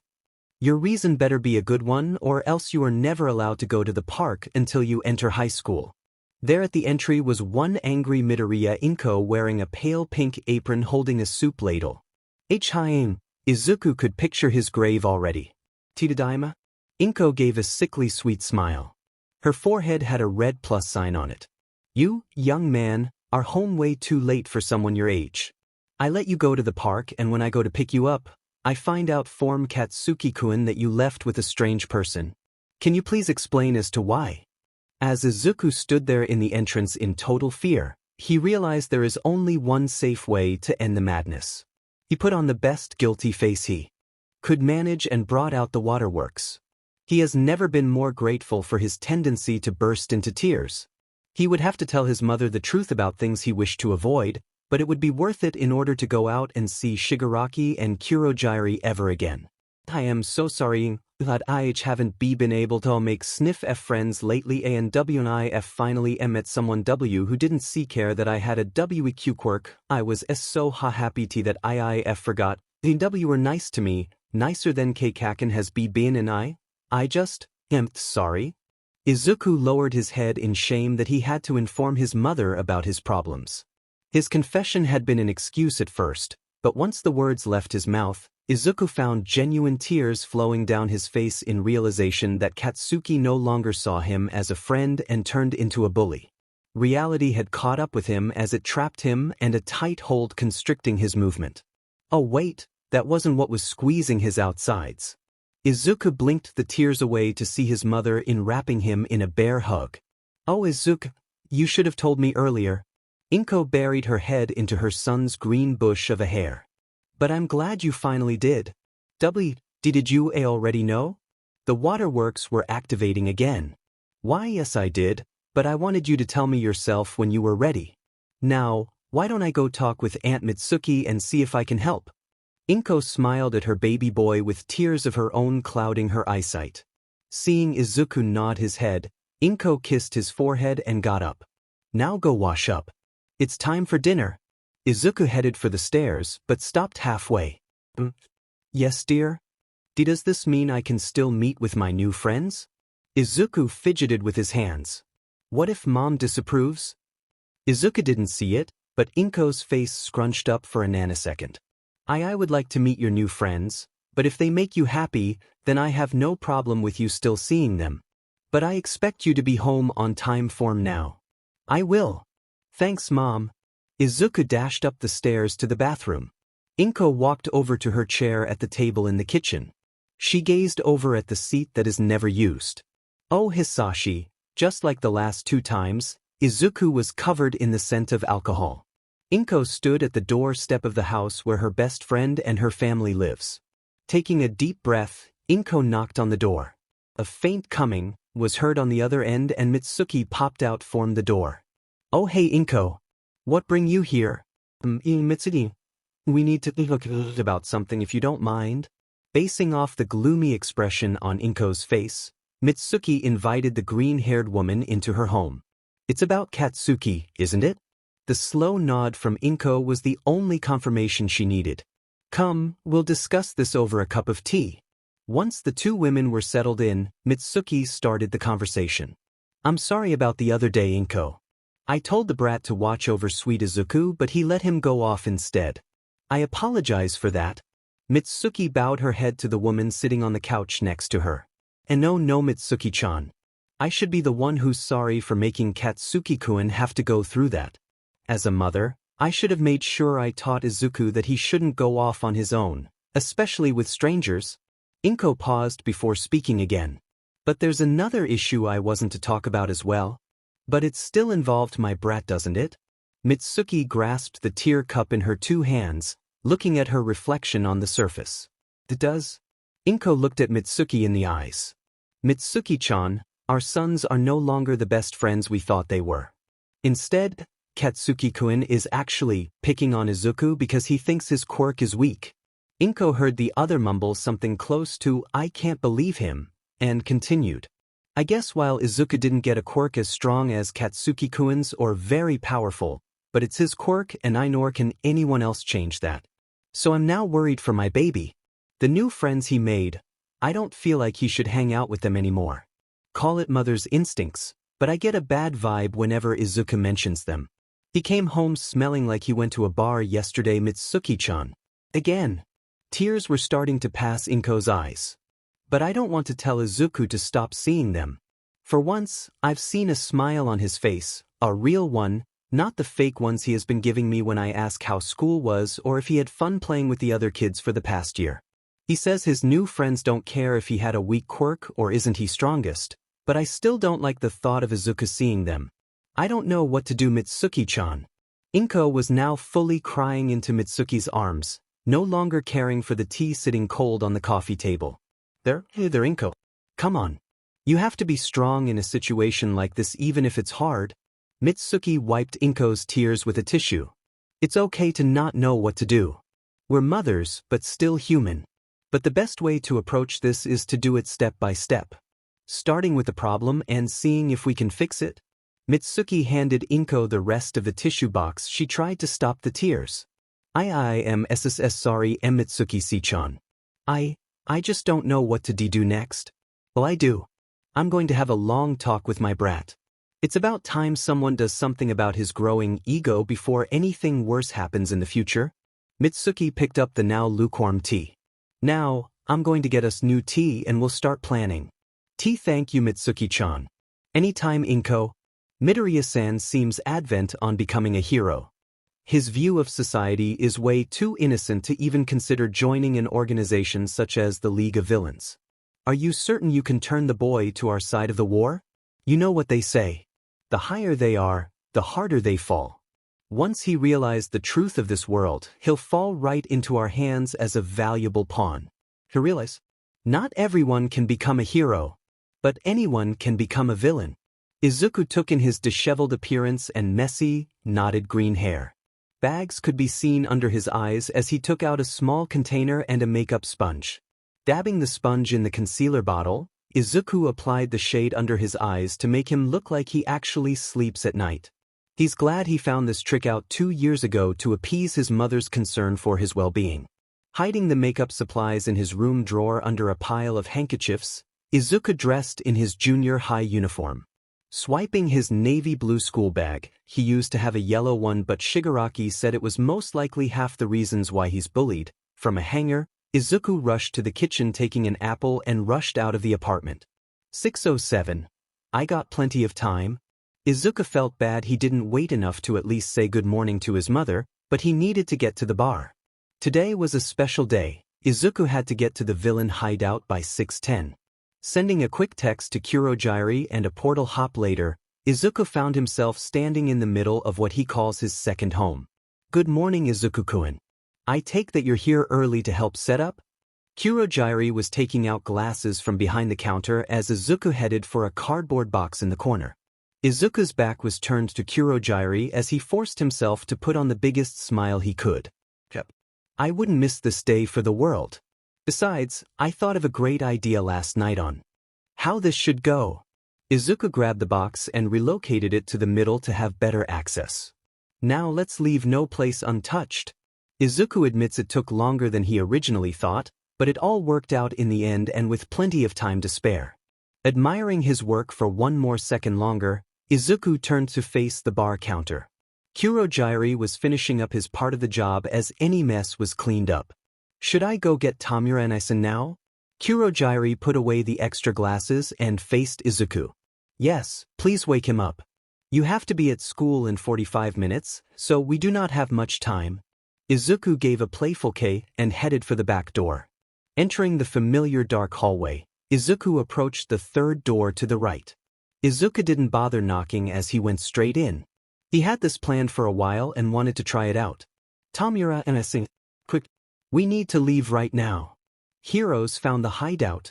We need to move to the bar where Kurojire's warps are. This got the once-asleep 18-year-old man to bolt out of his bed and follow Izuku to the planned space. Once Shigaraki entered the room, he was blinded by light and a loud bang. Happy birthday Tamura-san/Tamura-en-san/young master. Adjusting his eyes to the contrast of lighting, Shigaraki found the dull bar to be covered in colorful banners, confetti, and other decor. What is all this? Silly Tamura-en-san. Today's your birthday? Don't tell me you forgot. We literally do this every year. Izuku popped another party popper and blew on a party horn. And every year we have to keep reminding you. Don't just stand there. Come on and have some fun. I only got 40 minutes left before I have to leave and I plan on having cake for breakfast. Shigaraki walked over to where a large birthday cake was on the counter. 19 candles decorated the cake in the shape of the number there to represent. Plates and a knife sat next to the sugar treat. Make sure to wish for something before blowing out the candles. And don't tell anyone what it is or else it won't come true. Izuku clapped along to the birthday song everyone, Kurojire, Sensei and himself, was singing. At the end of the song, Shigaraki started at the cake for a good 20 seconds before blowing the fire out. Congratulations on your growth, Tamura-san. I can only hope you continue your development into a worthy leader that will someday take over the league. As much as I would like to partake in the rest of the celebration, there are some matters I must deal with. Of course, Sensei. I am honored that you took the liberty to join in at all. Shigaraki looked at the TV screen mounted to the wall as the blue screen always said audio only. The monitor blacked out indicating Sensei left and Izuku bear-hugged Shigaraki from behind. Tamura-san. You're getting so old now. Already turning 19. It felt like we were celebrating your 18th just a few days ago. Izuku wiped away a few fake tears. Just look at you now. You're making me so proud. What's with you acting like an old grandpa? I don't need this sheet coming from you. I know all you want is cake, so here. Shigaraki cut a large chunk as shoved it Izuku's way. Make sure to choke. That's mean, Tamura-san. Tell me the truth. You would be sad if I got hurt, wouldn't you? Izuku shoved a large forkful into his mouth, but continued to talk. I know you by now. If you hated me, I would have been long gone years ago. And I would like it even more if you agree to be part of the league. Tamura cut a slice for Kurojire. One word and you're in. You're practically already a member by hanging out with all of us. Let's make it official. Shigaraki cut a final slice for himself. And I keep telling you that even with all the hospitality you show me, I still want to try be a hero. I know this is the League of Villains and you all don't like it when I talk about being a hero, but it's still my dream, Tamura-san. Izuku finished his slice of cake and threw the paper plate in the garbage. Shigaraki gave a tsh and shoved a large bite into his food hole. An inaudible, not for long, was muffled from the man-child. Piercing to the clock on the wall, Izuku grabbed his discarded school bag from a booth table. This was fun, but I need to hurry if I want to get to school on time. I'll visit later when classes are over too. Izuku made a motion to the door when Kurojire spoke. Already? You still have 30 minutes. I can just warp you in a nearby alley when it's time. What's the hurry to leave?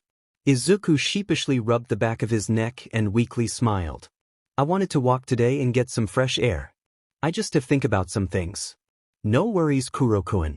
Anyway, I better get going. It's gonna take some time by foot. See you later, Kurokun, Tamura-san. Izuku opened the metal door and rushed out, the exit making a loud bang as it closed. As soon as he left, the monitor in the back lit up again. Is everything prepared, Sensei? Shigaraki eyes the screen as it flickered here and there. The needed pieces are in place. The pawns are set up and all that's needed is for Izuku-san to play. I leave the rest to you, Tamura-san. I will not tolerate failure in this mission. It is important we get him on your side once and for all. The screen blanked out again as Shigaraki threw out the rest of his cake slice. Of course, Izuku-kun is a valuable pawn as well. And with this, he's become a team player. All for one leaned back in his plush chair, minding the wires and tubes connected to him. He had to make a few phone calls, but everything worked out well. There had been a few sighting of All Might in the area where Izuku lives, and he needed to make sure the information was true. Who better than the #1 hero to deliver the final blow? All for One made another phone call to a villain that owed him a favor. He wanted the low-class thug to get the attention of All Might before going to attack the subject. The villain with a slime quirk didn't want to do it at first, but he promised that he would send a team working under him to bail the pathetic villain out of jail. Plus, a little threat here and there didn't hurt to convince the slime man to take the deal. The rest just depended on Izuku. All for One knew that the boy had fallen into a depression state with the bullying he's facing at school. He had become dependent on Shigaraki for any sort of friendship to the point where the bar is a safe haven where he can surround himself with people that accept him. He made sure Shigaraki treated the boy kindly and with affection. All for One needed Izuku to turn to the league once his hopes and dreams are dashed for good. From there, he would learn how to be a villain and help Shigaraki's progress. Shigaraki lacks a conviction and goals to achieve to make anyone trust his wishes. All for One wants to use Izuku as a pseudo-brother to motivate Shigaraki to form his own ideals where followers can be on board. After all, he managed to come this far because of his own brother centuries ago and wanted the same for Shigaraki.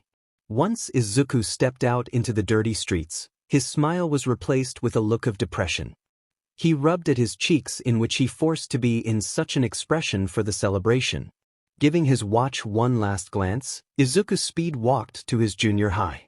He always liked getting there at the last minute possible to avoid anyone picking on him in the mornings. He spends his lunch breaks on the roof where no one else bothers to visit.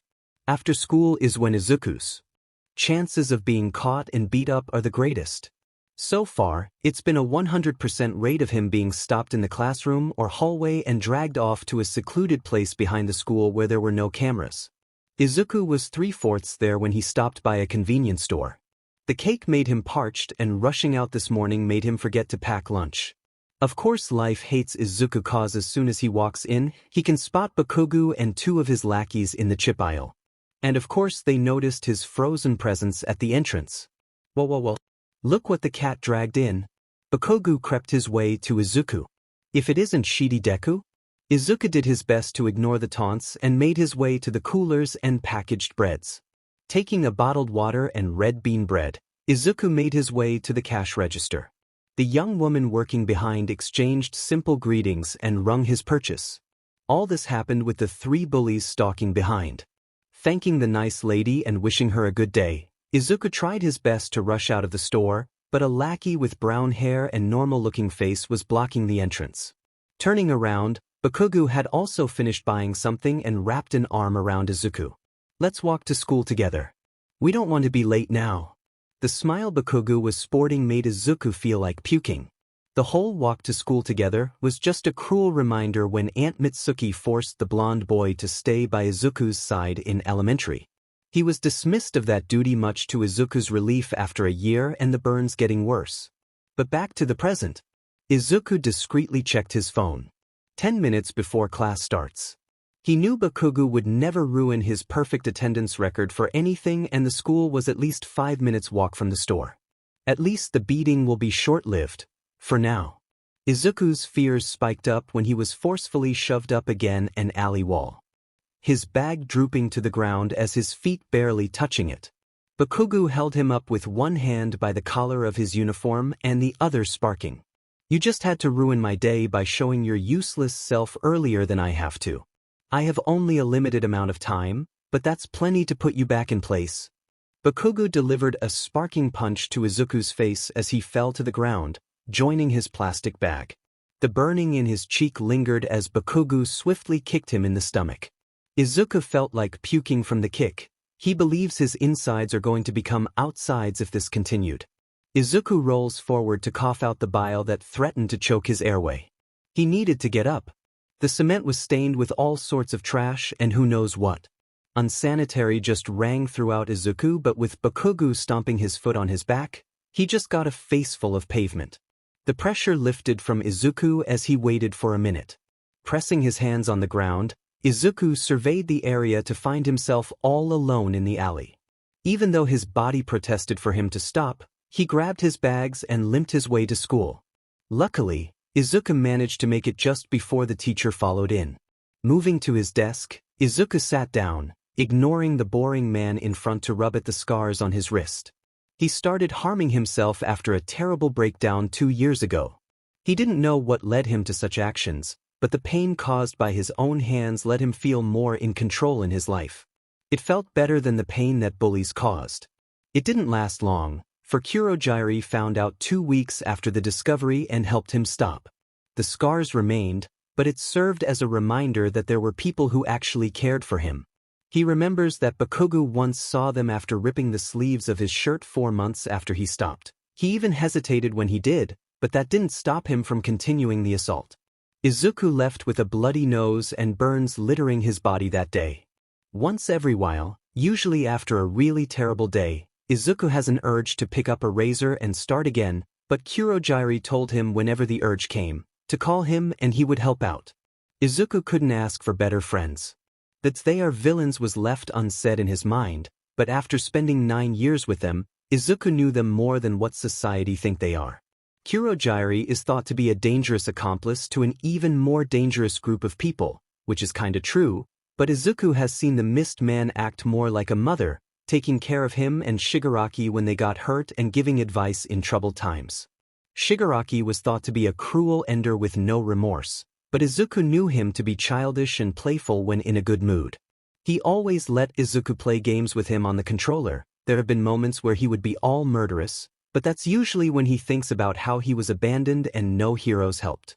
Overall, Izuku knew they could be good people and just had to have a little light shown onto them. But he wasn't stupid either. Even if both villains repent with all their heart, they would be arrested immediately with no say. He didn't want that for them, especially since they were the only people he cared about besides his mother. But why bother? I know you all want to go to the hero tract. Accompanying the yell, Izuku looked up from his daydream to see his classmates all using their quirks. He then turned to the front to see papers scattered across the floor with the teacher giving a weird dramatic pose.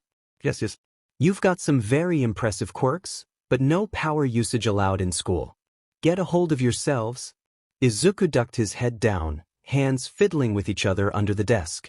High school applications, He already knew which school he wanted to get into. The remaining question was how. The school was known to have less than 0.2% entry by exams, and the exams itself were rumored to be crazy hard. Plus, his quirk wouldn't be that great in combat. Over the years, Shigaraki and Kurogiri helped Izuku with his quirk, allowing him to spin heavier objects and at a faster speed. It upgraded to spinning 4 times before dropping, and Izuku can change the speed mid-spin. His ability to spin objects that are unseen improved, and he can search for objects using senses instead of visual reliance. Izuku found it odd that's what Shigaraki wanted to focus on most, but he figured it was what he thought would be hardest for Izuku. He's a great friend for caring about me like that. Not that she shows it often. Izuku recalls all the times he'd hung out with the villain. Shigaraki gives off an I don't care vibe to everyone, but Izuku knows that he does at least care for his well-being. Oh yeah, Midoriya.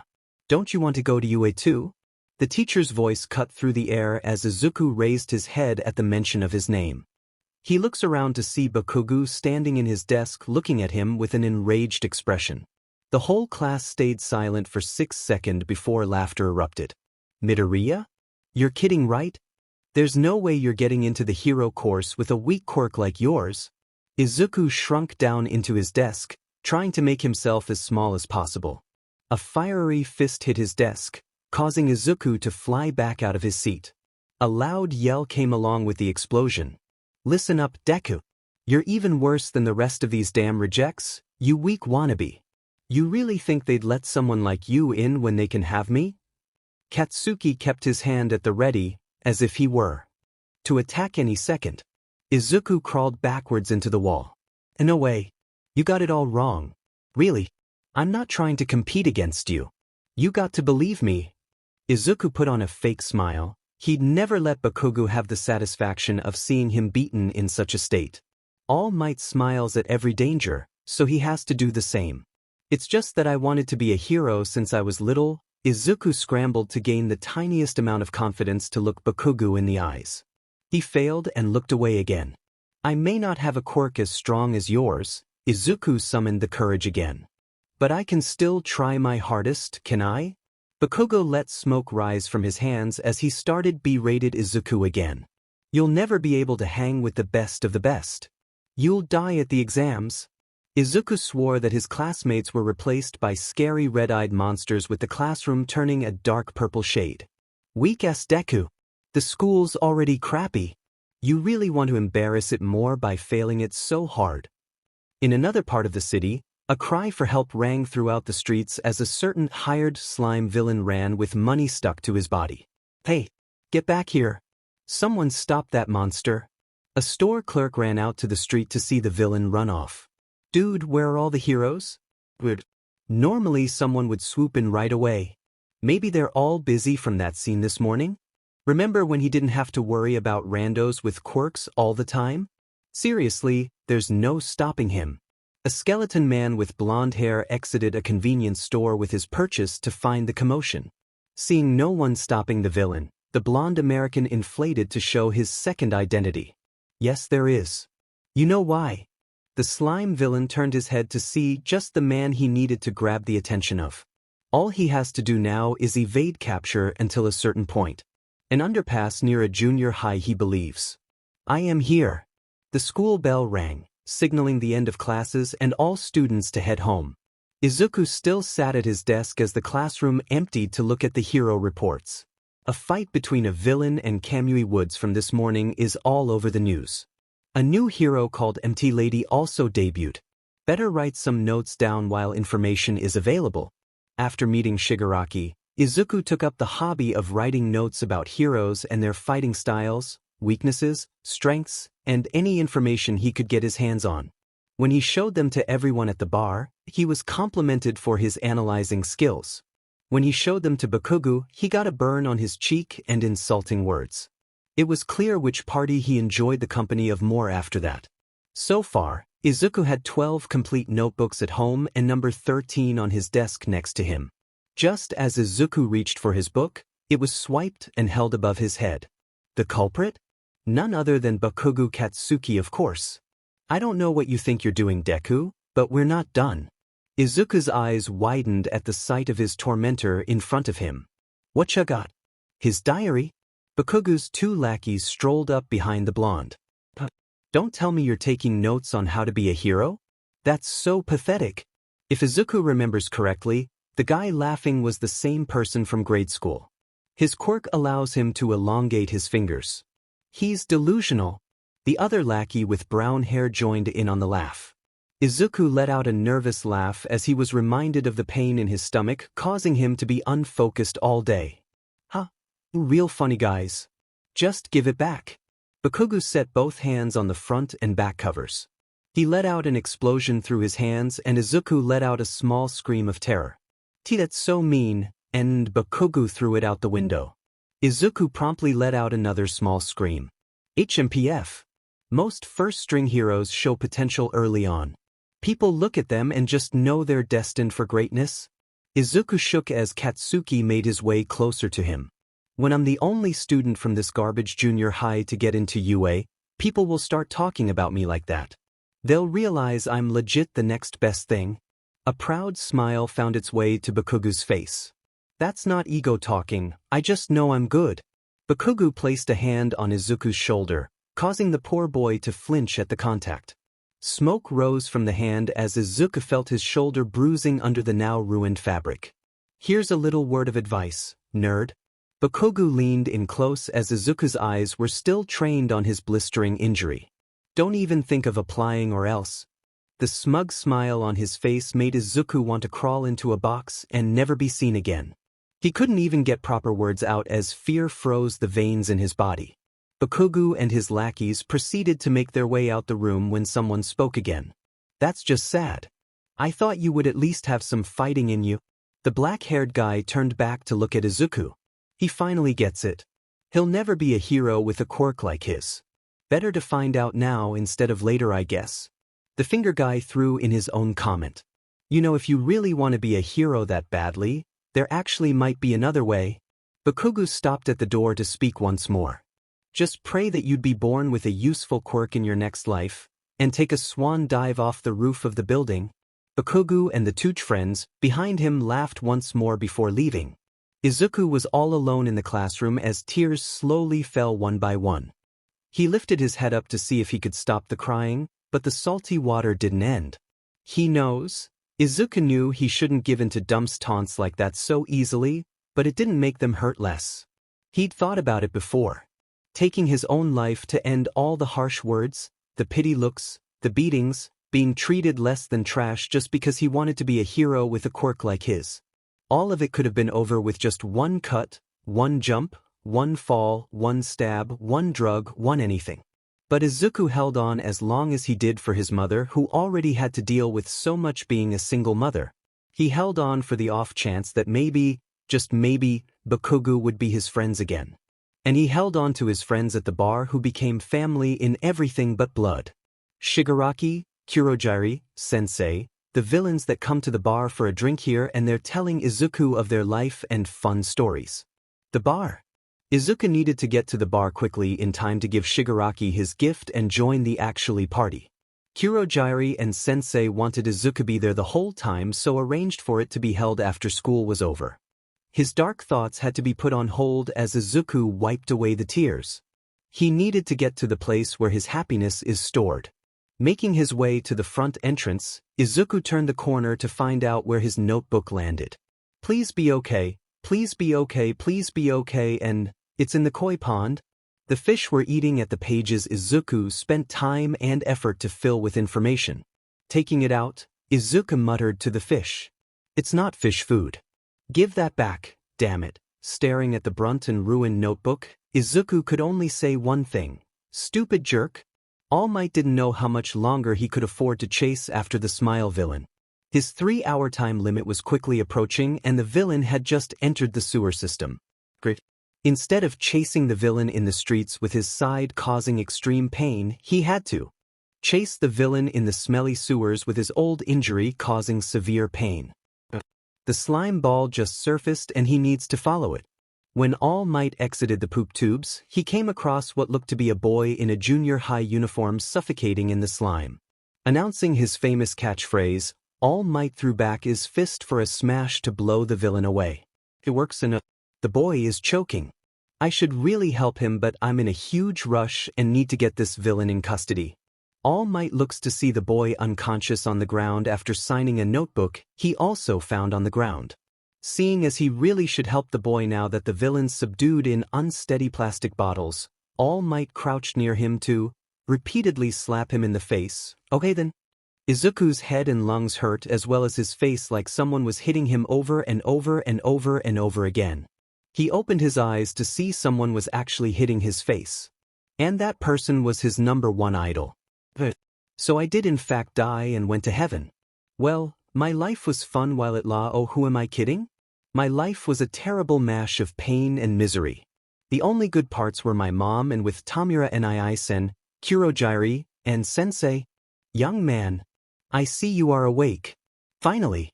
Well, as much as I hate to leave like this, I must be off. This villain won't get to the station himself. Izuku's eyes snapped wide open as he realized he was not dead and All Might had just saved him from dying. Also, his frickin' idol was right there about to take off. As much as everyone at the bar hated All Might, Izuku adored him. Wait. You're just going to leave? Well, you can't. I have so many questions to ask. Izuku scrambled to his feet as All Might bent his legs preparing to jump away. I look forward to your continued support. If you need to contact me, go on my website. I must go now. Stay safe, young man. All Might jumped up, eyeing a building he thinks he can land on. That is, till he heard screaming behind him. And there on his leg was the young man from earlier. Look, kid. As much as I love my fans, this is a bit excessive. Now let go. If I let go now, I'll die. Izuku was not dying till he heard the answer to his question by All Might. This was a once-in-a-lifetime opportunity and he wasn't going to let it slip away. Hearing All Might say something on the lines of close your mouth and prepare to land, Izuku found himself on the roof of a tall building moments later. This is it, please? Please let him say yes. Izuku got up from the floor and tried to look up at All Might. He couldn't. Out of all times his shyness came into play, it came at the worst moment. Why, you see, I want to be a hero more than anything, but I don't have a quirk suitable for fighting and it's pretty much useless as well, but I was wondering if possible I could ever hope to become a hero. Can I ever become a hero like you? Izuku looked up and found a blonde skeleton where All Might was standing. His immediate reaction? To freak out, of course. It took a bit of calming down and explaining, but All Might convinced him he was the real deal and continued to answer his question. Tamura-san. It's about time to leave now. I trust you will be able to complete your task. Of course, Sensei. After all that you planned, how could I not? Shigaraki turned away from the monitor and told Kurojiri to open a warp. I'll make sure of it. He said no. All Might, Izuku's idol, hero, last shred of hope, said no. All Might said Izuku couldn't be a hero with a quirk like his. Izuku couldn't even cry. All Might left him alone on the roof of some random building and took his hope of being a hero with him. And Izuku couldn't even shed one single tear. Eyes were glued to the ground. Legs gave out, his body crumpling to the floor. But Izuku didn't cry. His mind gave up on him in shock. Everyone can be a hero. The words repeated over and over again. The words that encouraged him to get up every time he was beat down. The words that motivated him to study hard in taking hero notes, learn about quirks, smile in the face of despair. The words the number one hero said himself. No, I don't think you can be a hero. Reality crashed him, hard. The dam broke and Izuku let out an agonized scream. Sobs choking out of his throat, constricting his breathing. He didn't care if anyone heard him, questioning who was yelling on top of a building. Izuku's light left him in the dark, crushed and shattered. A cold enveloped him from the back. There, Izuku-kun. It's okay. Let it all out. Izuku knew that voice. Tamura and Izuku found himself being held by the baby blue-haired man as he cried into his chest. Tamura and He said I couldn't. He said I couldn't become a hero. Who? Tell me, Izuku-kun. Who told you that you couldn't be a hero? Izuku clung onto Shigaraki's arms, looking up at the man. His face was no doubt red, eyes puffy and red. Snot was clogging his nostrils. Letting out a shaky gasp, Izuku answered. All am I. Shigaraki smiled. All his hard work paid off. Leaning in close to Izuku's ears, his voice came out like a breathy whisper. See, Izuku. This is the society I've been telling you about. People like you and me are written off and those with powerful hero-like quirks are worshipped. Even the number one hero, the man this world assigned as the best, even he said you couldn't be a hero? Where's the fairness in that? Shigaraki stood up, guiding Izuku on his feet with him. That's why I want you to join me, Izuku-kun. This is why I've been asking all these years. People like us need to stick together. We need to show those people they're wrong. Show we won't take their labels but instead break this world to suit our needs, the needs of everyone who are mistreated and ignored. What do you say, Izuku-kun? The tears had stopped at this point. Izuku's expression resembled one of a broken person. Eyes dull, the shimmer of life gone, smiles seeming like a foreign concept. What was that, Izuku-kun? Shigaraki's smile turned dark, one belonging to a maniac. I'll join you. A black and purple warp opened behind the two males. Welcome to the League of Villains.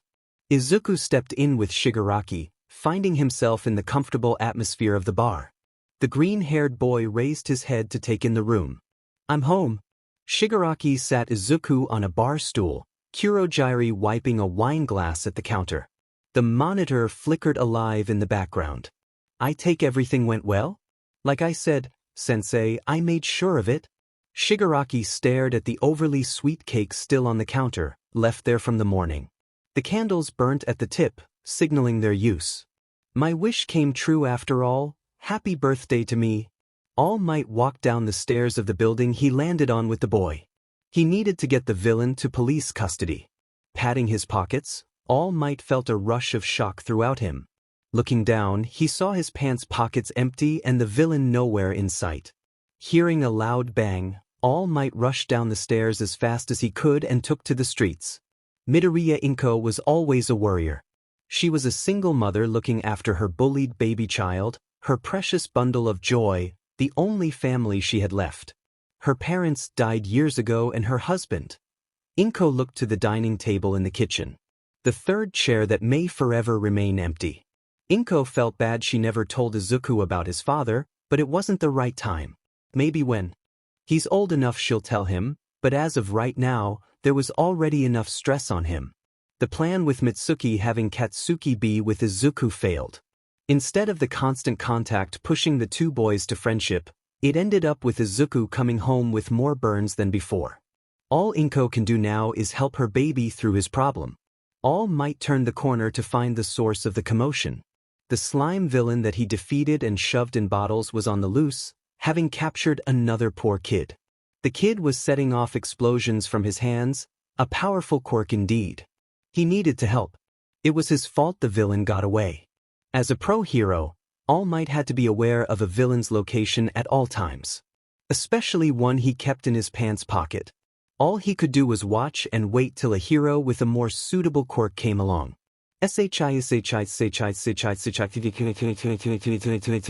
Among roofing shit, Bakugo Katsuki couldn't believe the situation he was in right now. He was currently being held in the confines of a slime bastard who keeps making him activate his quirk.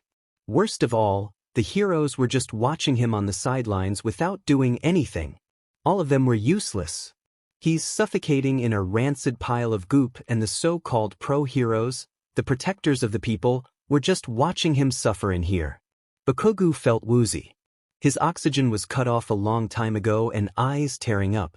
He needed to breathe, but he knew the moment he opens his mouth, the bastard would try to take him over.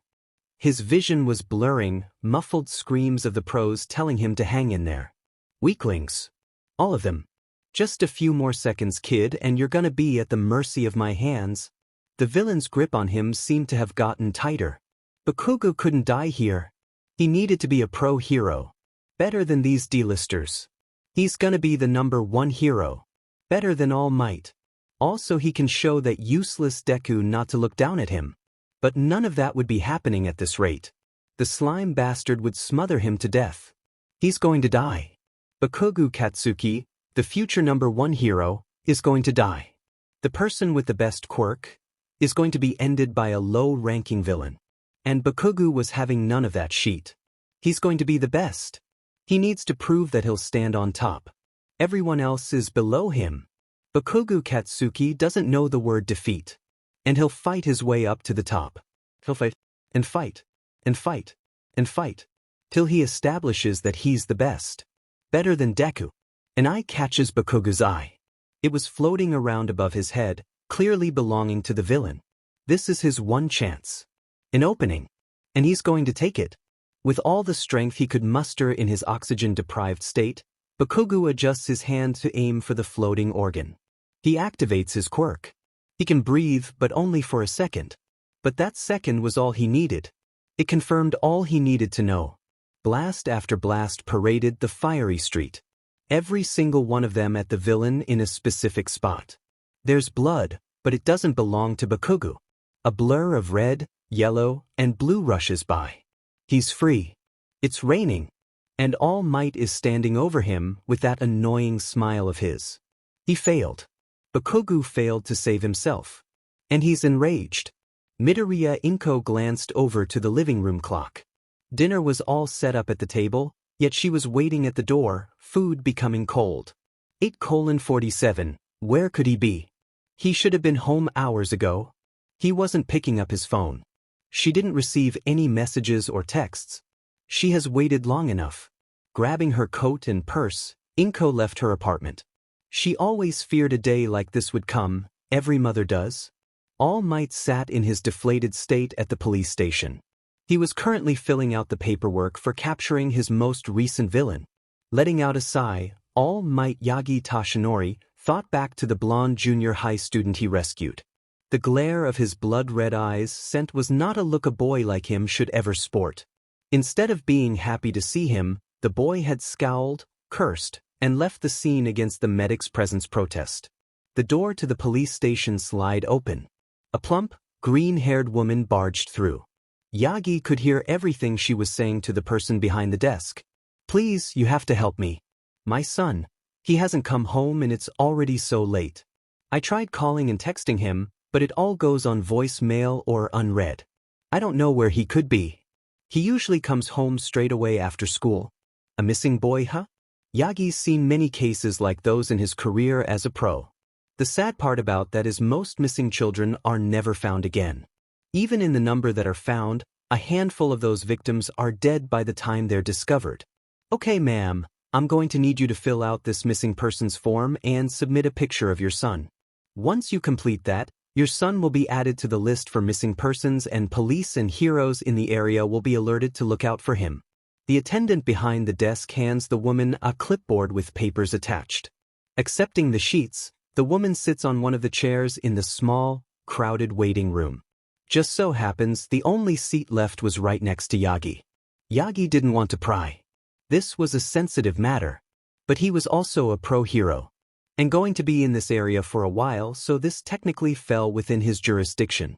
Turning to talk to the woman, Yagi spoke. "My apologies, but I couldn't help but overhear you earlier. Your son is missing?" The woman stops writing and looks at Yagi. "You're surprisingly calm for the situation you are in. Are you doing all right?" Yagi hasn't seen the woman even shed a tear. Most mothers are bawling when they have to report their child missing. He found it strange that it wasn't the same for the greenette. Hearing the woman sigh, he looked at the exhaustion that could be seen through her eyes. "I suppose it's because I've always had a feeling that something like this I should have heeded that warning better."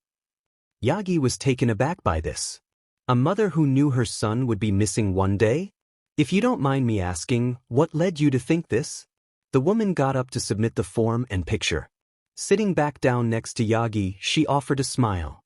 "It all started a couple years ago when I noticed his attitude changed greatly. He no longer smiled often at home and didn't get out much. The only times he was happy was when he went to see his friends. But I've never seen what his friends look like, if they're the same age as him, or what they do.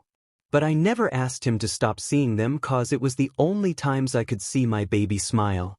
Yagi watched as the long-awaiting tears silently fell on the woman's face. "My son. No matter how hard he tried to hide it, he always came home from school with burns and bruises. I know he's constantly bullied at his current school, and I offered to switch him out to a private school a little farther away, but my baby had always been smart. He knew I didn't have the finances to transfer him out. So for my sake he puts up with the torment and goes to the horrible school every day. Even when talking about this to teachers, they say they'll take care of things but never do. But teachers should be the ones to look after the students, not overlook them. Yagi knew that if this happened at UA, the teacher would be fired immediately. Right, but the junior high is one with a not-so-good reputation. The teachers only care about the kids' quirks. And unfortunately, my son doesn't have the most useful quirk for heroics." "Your son wishes to be a hero?" He knows this is stupid, but if this woman's son proves himself worthy, he may have found a successor. "Yes, he does. But people tell him he can't because his quirk isn't combative or powerful. That's why he's picked on." This feels like déjà vu. "Do you mind if I see what your son look like so I can keep an eye out too?" "Please no, please no, please no." Yagi's heart sank when the woman showed him the picture. Bakugo Katsuki entered school the next morning. The extras whispered all around him about the sludge incident, which he shot back to their faces with an explosion. Great. Now Lackey 1 and 2 were trailing after him, pestering him with questions. Could his day get any worse? The answer is yes. His day can and will get worse. His sheety homeroom teacher walked in. The only saving grace in that was everyone taking their seats and leaving him alone. Before we start class, on behalf of the district, all homeroom teachers need to make an announcement. The guy with fake hair let out a cough before continuing. As of 9:03 last night, our classmate Midoriya Izuku has been filed under missing persons. If any of you see him, please report to the nearest police station of your findings. Now, time for attendance. Bakugo blanked out for a second. The sheet nerd's missing? Is it my fault? I told him to. Akogu-kun. Bakugo-kun? Bakugo. Bakugo snapped out of his trance and looked to the teacher in the front. I know you were involved in a villain attack yesterday, but if you don't feel well, then I can send you to the nurse office to go home. Huh? You think I'm weak enough to be fazed by a low-life villain like that? I'm perfectly fine, so shut up, old man. There's the Bakugo-kun we know. The class deadpans internally. The teacher continues attendance. Makafuji-shun? Here. Mito oops. Should skip over that one. Tachibana Ito? Here. Yami Amaki? Here. The rest of the day went on as if nothing changed, but the atmosphere of the room was more tense than usual. Bakugo seemed to be more spaced out, but no one dared call him out on it. The lunch bell rang and Bakugo made a dash to the roof. He made sure no extras could follow him. Circling the perimeter, looking down at the ground, he gave a sigh in relief. No blood stains or bodies were found. Relief? Why the F was he feeling relieved? It wasn't like he cared about the sheet nerd. He does. Why was he even on the roof? He should be in the cafeteria or classroom. Bakugo let an explosion and string of curses out as he made his way to the door. He heard a giggle heard behind him. Bakugo makes the fastest 180 he's ever done to see. Nothing. Absolutely nothing was there, and yet he swore he heard someone laugh. Ridding it off, Bakugo heads down the stairs, turning his back onto the roof. Izuku was given a room in the back of the bar, the one right next to Shigaraki's. It held the standard things such as a bed, closet, and bathroom off in a side room. Opening the closet, Izuku already found it filled with various clothes ranging from hoodies to jeans to sweatpants. A new pair of sneakers was at the bottom of the closet. Just how long were you planning my stay? Izuku turned to face Kurogiri and Shigaraki standing in the doorway. When did I find you in the park again? Shigaraki chuckled as he moved in closer. But that doesn't matter. What matters now is that you officially decided to join our cause in bringing this hero society down to the ground, starting with the death of All Might. You know, if you asked me a week ago that I would be in on a plan to end All Might, I would have called you crazy. Izuku tested the bed bouncing up and down while sitting on it. And now? Shigaraki took a seat beside him. And now, I'm just jealous that you called dibs on his murder before I could. Izuku mumbled, eyes drooping from the exhaustion of crying. Be careful what you say, Izuku-kun. Ending is not for everyone. It takes a strong will to be able to take a life. You'll have to be taught on how to end. Shigaraki noticed Izuku wanting to sleep and got up. But don't worry, I'll make sure to teach you all I know. Izuku let out a large yawn, rubbing his pink eyes. That's only the tip of the iceberg, Izuku-kun. Just wait, I'll show you everything tomorrow. As for now, get some rest, you had a long day. Shigaraki left the room, leaving Izuku alone with his imagination. Tamura Nii-san is right. I need to get some rest, but there's so much going on, killing All Might. Kaken? Izuku fell asleep before he could finish his thoughts. Shigaraki sat at the bar sipping slowly at a drink Kurogiri made him. Now that you have him on our side, what's your first plan of action? Kurogiri quirked his eyebrows, not that anyone could see them, at his young master. Simple. Shigaraki tipped his glass back and forth, almost near empty. As of now he has only cracked in half. My next step. He touched the glass with all 5 fingers, liquid spilling onto the counter. Is to make sure he shatters into dust? It's been a week since Midoriya Izuku vanished off the face of the earth. Well, it's not as dramatic as that. It made the news for one day and people moved on. Why would one teen boy's disappearance bother them? They didn't know this child, so why should they give it any attention? But there were 5 people extremely concerned for the green-haired boy's well-being. First is Inko. Noda, she's worried. The son she's been raising for 14 years up and left from her arms. What's worse was she didn't know if Izuku was taken or left on his own. Her poor heart cried for days as she waited for him to come home. The next people affected were Bakugo Mitsuki and Masu. The two hated seeing their family friend Inko so upset and lacking energy these few days. Not that they couldn't blame her. If their son was to go missing one day, no matter how tough Mitsuki was, she would cry as well. While Masaru went to work, Mitsuki used her free time to visit Inko and see how she was doing. She would bring some home-cooked meals for the woman to eat so she doesn't die from not taking care of herself. Even so, Inko became paler and thinner every time Mitsuki would go over. Everything at school was back to normal after 3 days. No one even talked about their missing classmate or anything. It's as if he just vanished from their lived, not even leaving a trace for people to remember him by. But that's not true. Bakugo clearly remembers him. He remembers how he beat the kid up, insulted him with harsh words, spat on his dreams, and told to end himself. All of it replays in his mind, distracting him every moment he's in the damn building. His grades start to suffer. The teachers take notice of this. Yet they always look away when he's bullied. They pull his aside to talk about how he should focus more and not let him going missing distract his track to UA. They tell him that his friend will be found soon, and he shouldn't be brought down by something like this. Bakugo wants to explode them in the face. And last but not least, we have culprit number 2. The very man that slammed the hammer on the wedge placed in a block of glass, causing it to fissure. Yagi Tashinori sat in his apartment, checking the news and heroes information.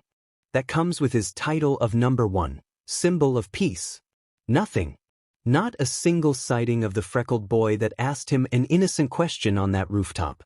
The same boy he let down not only as a professional hero, but as someone who could have helped the boy become a hero. He didn't know if it was from guilt that made him want to find the boy or his sense of justice. Bullshit. His sense of justice was already screwed up by telling him he couldn't be a hero. The biggest hypocrite in the planet was the man that faced him in the mirror every day. Aizawa Shoyuda is a very busy man. He works at UA as a teacher for his day job and still has to patrol at night for his hero agency. Sleep became a foreign word to him long ago. Coffee took that place over. As of right now, it's the dead-ass middle of the night and Aizawa was about to end his shift. Using the capture weapon around his neck to grab hold of a lamppost, he swung down off the roof he was on. What he didn't expect was for a face to make contact with his foot. Oh shit. I just hit a person in the face. If it's a villain then I'll pull it off as intentional. Aizawa crouched down next to the body knocked on the ground to see what the bystander perpetrator looks like. Okay, what's a kid doing in this bad neighborhood at 1 in the morning? Aizawa got a good look at a young boy with green hair and freckled face. He appeared to be pretty short and oh, he's starting to wake up. Wonderful. Kid, are you alright? Sorry about kicking you in the face. I'm unusually more aware of my surroundings than that. But what's a boy like you doing in this part of the city? Aizawa was curious. It's not every day he runs into something like this. If the kid ID in danger then he needs to act as a pro-hero to help. It's late at night. Shouldn't you be home by now? Weirdly, the kid looks familiar to him. Damn it, damn it, damn it. The one time I leave the bar on my own to but something at a convenience store and I get attacked by a pro. What like of luck is that? No, stay focused Izuku. I have to remain calm. Izuku looked the pro in the eyes and recognized him. The eraser hero, Eraserhead? Izuku backs up slightly, he could feel himself start to shake a little. If he finds out my affiliations he'll take me in. Shit, I can't remain calm. If Tamura and Ison hears about this he's gonna end me. Who's gonna end you, kid? Are you alright? Are in any sort of danger? Hey kid. Izuku backs away from the hero once more. Of all times for his mumbling habit to kick in, it happened at the worst time possible. But maybe he could use this to his advantage. Aizawa pulled up his work phone while the kid seemed distracted with his muttering. He knows he recognizes this person from somewhere. He found his picture in the missing persons file. Putting his phone away, Aizawa manages to catch the last bit of what the boy Midoriya Izuku is mumbling. Gonna end me. Hold up. This triggered several alarms in Aizawa's head. First of all, he was only documented a week ago as missing. He saw the notification on his phone from then. That's where he's seen the kid before. But what makes this worst is there's a person willing to end the kid. He needs to take action and bring Midoriya Izuku to safety at the police station. Who's gonna end you, kid? Are you alright? Are in any sort of danger? Hey kid. Midoriya Izuku seemed to step further away from his as if Aizawa was the danger. Don't worry. I'm not going to hurt you. That's rich considering I kicked him earlier. I just want to save you. Can you come with me? I'll take you somewhere safe. But instead of him moving towards Aizawa, the Midoriya person kept moving away. He didn't want to alarm the kid, but this sheet's important, so Aizawa needs to get him to go along with him. I need you to answer me. Are you in any danger in the situation you're in? Is someone taking hold of you? Are they threatening you to do anything? Izuku stared at Eraserhead's attempt to make him go with the pro. So far, he knows the hero heard him say that someone was going to end him, so maybe if he played the victim? Ori. I'm not going to hurt you, Dash. You kicked me in the face earlier. I just want to save you. Can you come with me? I'll take you somewhere safe. Safe? The only safe place Izuku knows is at the bar where his friends are. He doesn't understand. Why would the man want to take Izuku away from his safe place? He backed away from the hero that was trying to edge forward. I need you to answer me. Are you in any danger in the situation you're in? Is someone taking hold of you? Are they threatening you to do anything? Being held against his will? It's the complete opposite. He left on his own. But the hero doesn't know that. Still taking small steps backwards, Izuku called upon his best acting skills. I can't. Thank God he stuttered so much at school from talking to the bullies that it's practically second nature. HHEW won't like this, IHF to go. I need to G go. I need to GB before he G gets me. Izuku turned his back on the hero to run into a nearby alley. Reaching into his pocket, he pushed a button on a small device that Kurogiri gave him for a purpose like this. A warp opened up before him and he tried to jump in. Something stopped him. A heavy scarf was tied around his ankle, the pro hero being the one to control the scarf. Kid, come with me. I'll help you, I promise. I'll make sure they don't hurt you. Izuku activated his quirk on Eraserhead. The hero spun around 4 times at a speed of 60 kilometers per hour. Not enough to cause harm, but enough to stall. Izuku untangled the cloth from his ankle and jumped into the portal, it closing right afterwards. Aizawa watched as the kid disappeared right in front of him. Banging his fist on the cement ground, he got up and dusted himself off. The kid's quirk got him.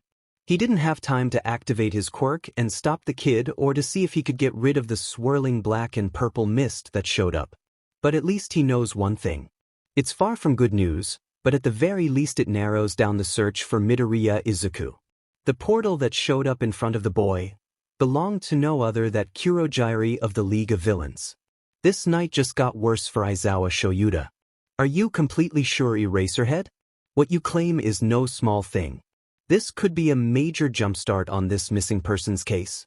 Detective Tsukachi Naomasa placed the file down to the table and slid it to where the underground hero was sitting. The hero opened the file and nodded his head. I'm sure of it. I got a good look at his face before he was taken back. The combination of both green eyes and hair isn't that common. He though back to the boy he met in the alley for the brief moment. His quirk also matched. It says here he can spin and object 4 times at a minimum and maximum speed, and that's what happened to me. The detective wrote a couple things down on his paper and asked another question. Can you explain the exact detail that led you up to meeting who you believe is to be Midoriya Izuku? I was about to go home since my patrol ended. I used my capture weapon to swing off the roof and onto the ground when the boy's face collided with my foot and dash. Wait. You kicked him in the face? No, I said that his face was the one that hit my foot. Anyway, that's not what's important. What matters is that his hoodie fell off his head and I got a good look at his face and hair.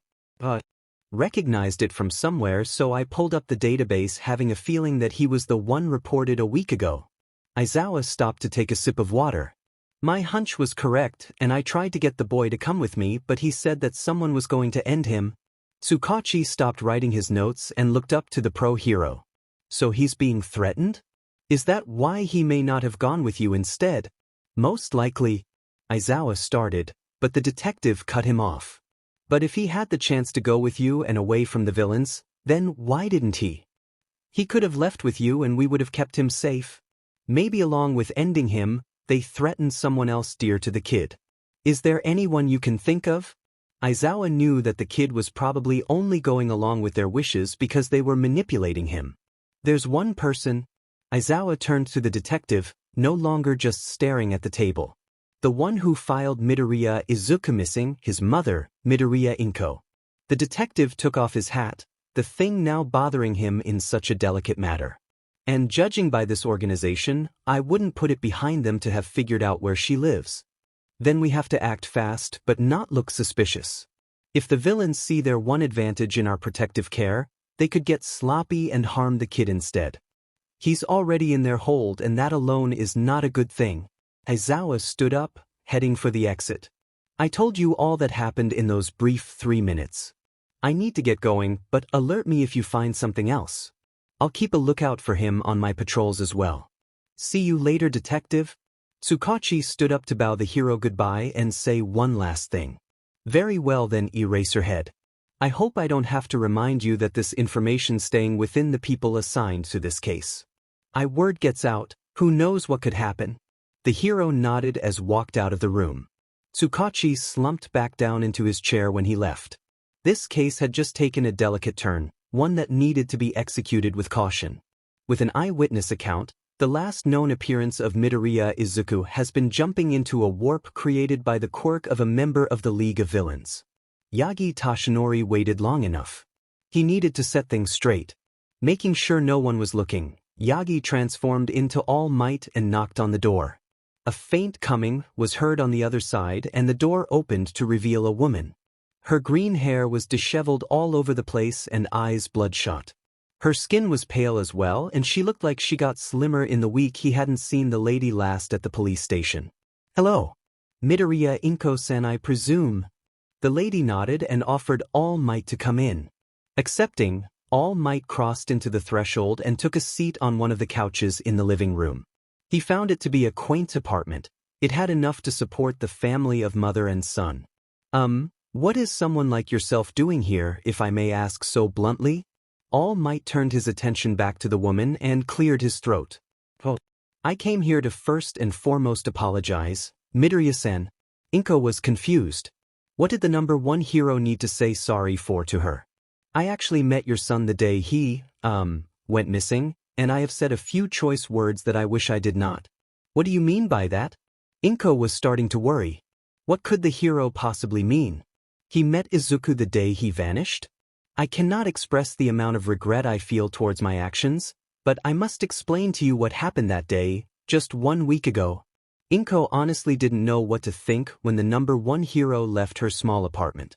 When he had told her the whole truth, she couldn't decide between lashing out or crying her heart out. In the end, she did a mixture of both. Tears were once again dredging her face as she demanded All Might to leave and never come back.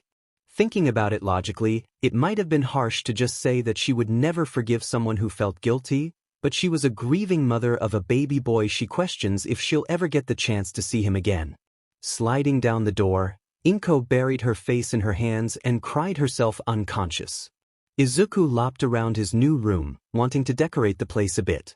Obtaining jars of paint from Kurojiri, Izuku got to work on giving the new room a makeover. 3 hours later, what once was dull and standard turned into a mesh of colors that could blind a person if not careful. It's an upgrade from all the hero posters and figurines. Izuku took the now empty paint jars to the large trash bin in the back of the bar. Shigaraki said he wanted to show Izuku something tomorrow. Whatever it is, he hopes it wouldn't be physically strenuous. After the day he joined the league, Izuku was told to undergo training in both bodybuilding and fighting. The only thing protesting to that was his body. He knew that if he wanted to survive in this kind of business, he needs to know how to defend himself at the very least. So far, training would take place early in the morning where Kurojiri is the one to supervise him. After completing the muscle building part, he has to train with someone they recruited just to teach him. He didn't know the villain's real name, but she introduced himself as Slasher. Slasher's job was to teach Izuku hand-to-hand combat as well as fighting dirty. All the heroes that Izuku observed in the past had distinct fighting styles and didn't really fight like they were in an underground arena. They thought of themselves better than that. Damn heroes. In fact, Izuku questioned why he loved heroes so much. All he admired about them was that he wanted to be one of them. Now since that dream was dead, he found heroes to be nothing but a bunch of fakes and All Might being the one leading them. The door opening made Izuku snap out of his thinking. Slasher arrived right on time, 9 in the morning every day. Not once has she been early or late. Hello Izuku-kun. Ready for today? Giving his instructor a nod, both moved to the training room in an abandoned warehouse the League owned, courtesy of Kurogiri. As soon as Izuku stepped out of the warp, he ducked forward and rolled out of the way. Nice dodge Izuku-kun. Lesson 1. Never let your guard down. Attacks can come from anywhere. Slasher stepped forward, preparing to come right at Izuku. Lesson 2. Read the way your opponent moves to figure out what they're going to do next. Using that information, think of a counter-attack. Slasher ran forward, left hand out and right hand tucked into her. At first it would look like she would be going in for a punch, but she stayed oddly close to the ground. Izuku's final decision was to jump backwards, avoiding the foot that swept underneath him. Izuku stumbled a bit when landing, but didn't fall over for once. And Lesson 3. The most important one. Slasher recovered quickly then moved for a third attack. But this time it was at a much greater speed that Izuku couldn't keep track of. He found himself lying flat on his back in pain as his head knocked against the cold floor. Slasher was on top of him, hands around his throat as if to say she could end him at any moment. Lesson 3. We're not heroes. If we can't win a fight, we don't stubbornly keep going thinking we'll win. Slasher got off of Izuku, reaching out to give him a hand to get up. Not wanting to look weak, he ignored the gesture and got up, much against his multiple bruises from the weak. But was he going to quit? Of course not. He's come too far to just up and quit. He needed to show this world how heroes were nothing more than regular people, all of them filled with sin. Now take stance. We're going again. Slasher stood 10 paces away and took her stance. Izuku did the same. Yes, ma'am. Izuku let his whole body submerge in the water of his shower. Training today has left him exhausted more than usual. Is it because I saw that hero last night? He turned the water off, deeming his shower to have gone on long enough, and stepped out. Drying his body and hair, he put on a black, plain hoodie and dark blue sweatpants. Seeing it was 2 o'clock in the afternoon and he never ate anything, he headed to the bar and asked Kurogiri for something. Looking around, he saw a few familiar faces and went to go ask them for any new stories. One guy told him about his last hero and another said that his wife gave birth to a baby girl. Izuku congratulated the man and went back to his seat at the counter. He could tell the fairly new villains that come into the bar for a drink are staring at him curiously, but no matter. They couldn't do anything unless they wanted to face Shigaraki. Speaking of the man-child, Shigaraki stepped out of the back door and into the bar. He had a single hand on his face, father. Izuku knew not to ask about the hand or to pry it off of the villain's face. He once tried when he was 7 and if it wasn't for Kurogiri, his body would have been a pile of ashes. Shaking the thought out of his head, he picked up the sandwich Kurogiri placed on the counter for him and dug in. Shigaraki took a seat next to him, whipping out his game control and playing. The rest of the bar went in its usual business as nothing outrageous happened, much to Kurogiri's joy. But alas, our dear mist man will never catch a break as a large outburst took everyone's attention. Tamura and Asing, you should have used the fire shide to defend against that player. The hydro cannon does nothing against him. Yes, normal. Everything was normal. Sure. Kurogiri continues to wipe at a wine glass as he kept telling himself that over and over again. Time skip. Bakugo Katsuki walked through the halls of his junior high. It's been 2 months since he's last seen a certain someone, yet that someone took over his mind 24/7. Where was he? Why did he leave? How did he disappear? Is this my fault? Sliding his classroom door open, the room inside became silent at his arrival. Nothing but a bunch of extras to him. The conversations pick up again soon after. Bakugo just sits at his desk with his feet up and book covering his eyes as he leans back. Multiple sleepless nights are catching up to him as his head lolls. The door opens again as Bakugo tsks. The damn teacher came in. Bakugo takes the book off of his face, but keeps his feet on the desk. He wouldn't have to pay attention till the teacher starts writing notes, so he had a few more minutes of relaxation. So the day goes on like normal. But it wasn't normal in Bakugo's opinion. Someone was missing. And until that someone returns, things will never be normal. Detective Tsukachi is at his wit's end. He's on a stupid goose chase with a new serial ender on the loose. Any evidence the police force manages to find leads to them finding a white envelope in a random place with simple messages inside such as, "So close up not close enough," and "Hurry hurry to find me," and "Let's not forget, I'm bored." All of them ended with a signature of the villain's name. It was all taunts and the detective knew it, but that didn't help that his anger levels steadily increased this past month. Because of this new ender, he had to put a couple cases on the back burner.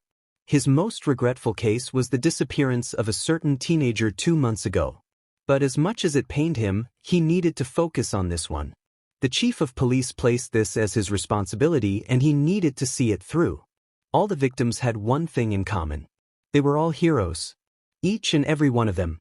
They ranged from high-ranking heroes to those whose names haven't gotten out there yet. None of them broke the top 30, but the closest was 38. It was the shaking hero, Earthquake. The man was defiantly powerful in his own way, being able to produce sonic waves that blast villains away. But a civilian on a walk discovered his body in an alley. He was in the same state as all the other who were murdered. No physical wounds, no cuts, no stabs, no bites, no punctures, and OTHING. But the autopsies all reveal one thing. When they open the bodies up, it all shows that the heart is no longer connected to the cardiovascular system. The most important organ in the human body, no longer connected. No external wounds. No signs of a struggle. Just the heart being severed from the other organs. The trademark of our serial ender, what lets them know it was their work and nobody else's. And Detective Tsukachi get frustrated every second the perpetrator is on the loose. Midoriya Izuku is sitting at her kitchen table, but she wasn't alone. Bakugo Mitsuki was accompanying her. Bringing another one of her home-cooked meals, the blonde woman served Izuku a bowl of curry. Izuku just stared at the bowl as if it was a rock. According to Katsuki, it tastes like one too. Mitsuki notices this and placed a hand on Izuku's shoulder. "Hey, come on. You have to stay strong. What will Izuku think if he sees you like this? You need to make sure to stay healthy for his sake. Please, Izuku?" The green-haired woman in question just stared at the bowl for a bit longer, until a shaky hand reached out for the spoon slowly. When the spoon was in her grasp, it fell out and onto the floor, clinkering once it hit the wooden flooring. Tears cascaded down the woman's as the hand held her face instead. It's been 2 months now, Mitsusuki-chan. 2 whole months, I can't take this anymore. I want my baby back. Where is he, Mitsuki-chan?" The blonde grabbed her friend in a bear hug as the other cried onto her shoulder. The curry grew cold as the time passed. The only sounds were sobs echoing through the empty hallways. Why didn't Izuku come home? Yagi Tashinori, also known as All Might, was walking through an underpass. The same underpass he met a sweet boy. The same boy that hasn't been seen for 2 months. He hung his head low as the scene played in his head. A villain he was chasing suffocating a green-haired boy. Himself coming to the rescue and punching the villain away. Securing the villain in plastic bottle that would later come undone, he helps the boy awake. As he's about to take off, the boy holds onto him and he has to make an emergency landing on a roof of a building. The boy had asked a simple question, but he didn't know it mean the world to the kid. Like a fool, he gave a short and quick answer in order to keep his secret.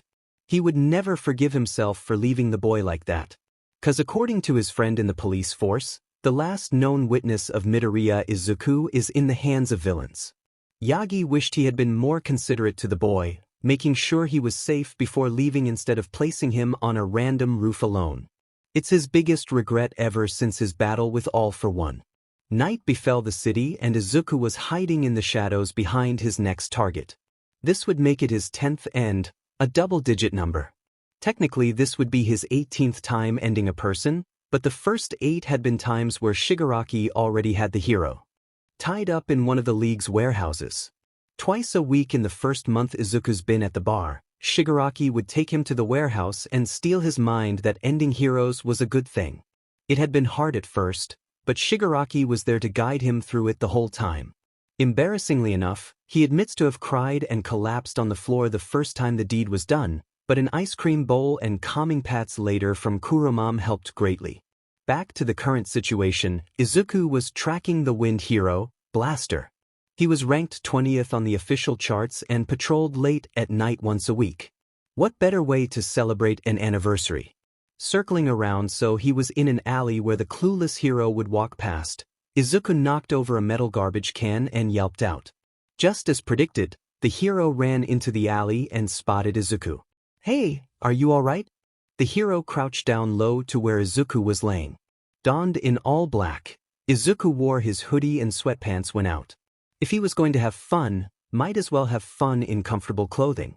Calling upon his acting skills, Izuku whimpered and stammered out, "It hurts." Clutching to his left knee, Izuku ducked his head in so the hero wouldn't see his face.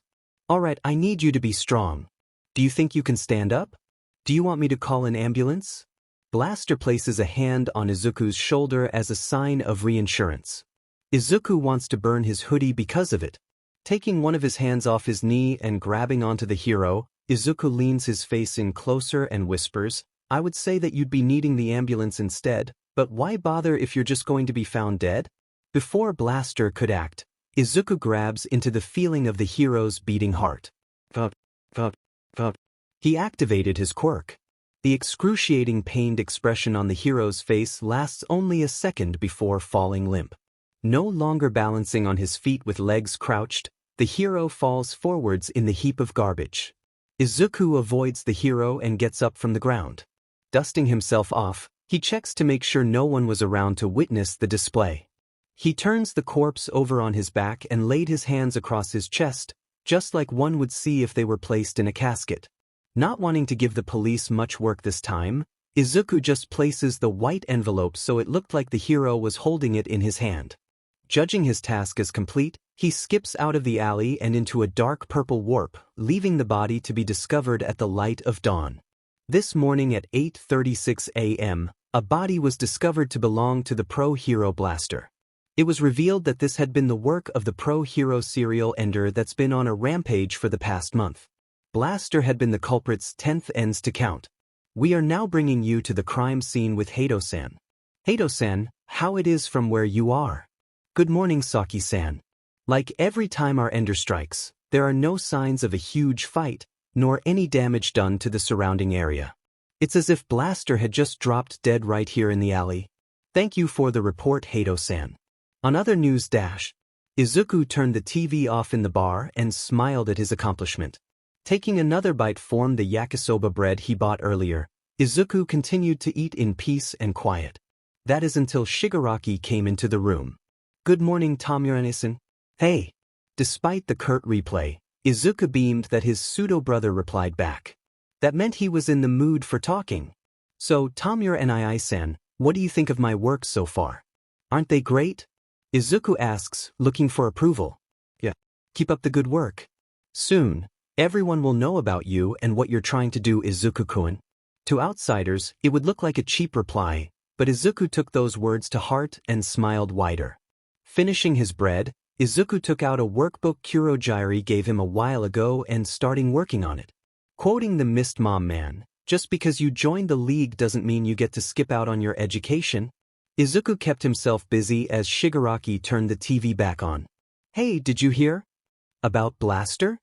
Dude, that's like the 10th hero now. Oh my god, why can't the heroes just catch this ender already? If this ender can take out high-ranking heroes, who knows what he's capable of? Must have a pretty strong quirk. No marks were on the body and yet the heart is severed. The police can't figure out how someone can just do that. That's super scary. The rumors floated around school, all about how heroes were dropping like flies. Bakugo strolled around the hallways, hearing bits and pieces of the recent murder. Like he cared. He could take on this effort no problem and come out on top. He needed to focus. He had to pay attention in order to be the very best when taking the entrance exams to UA. Any place below first is unacceptable. A small voice in Bakugo's head scoffed at him for wanting to be a hero after all he's done to Deku, but like he's done for the past month, The blonde ignored it and went about his day. Tsukachi Naomasa was the first one called in when the sighting of another hero dead in the streets was reported. He made his way to the crime scene as fast as he could and found other officers who were nearby to have already closed off the area and keep nosy people away. Crossing the police tape, Tsukachi immediately noticed the wile envelope in the hero's cold, stale hand. The resting position he was placed in was just a mockery to the hero, he could just feel it. Taking the letter out oh so carefully, he opened it to read the message inside. "I'm only just getting started, Tsukachi Naomasa. Revolution?" The detective was severely tempted to crumple the note and chuck it far away, but they needed it for evidence. Taking deep breaths to calm his mind a focus on the subject at hand, he sends orders to have Blaster's body sent to be examined. Leaving the alley, the detective followed the van that took the corpse to the autopsy. After waiting for a little while, the results are the same as the others. A clean cut of the heart and no other wounds or damages that weren't inflicted by the initial cause of death. He was back to square one with no leads, witnesses, motives. He was working empty-handed. Tsukachi was trapped at a dead end. 7 months.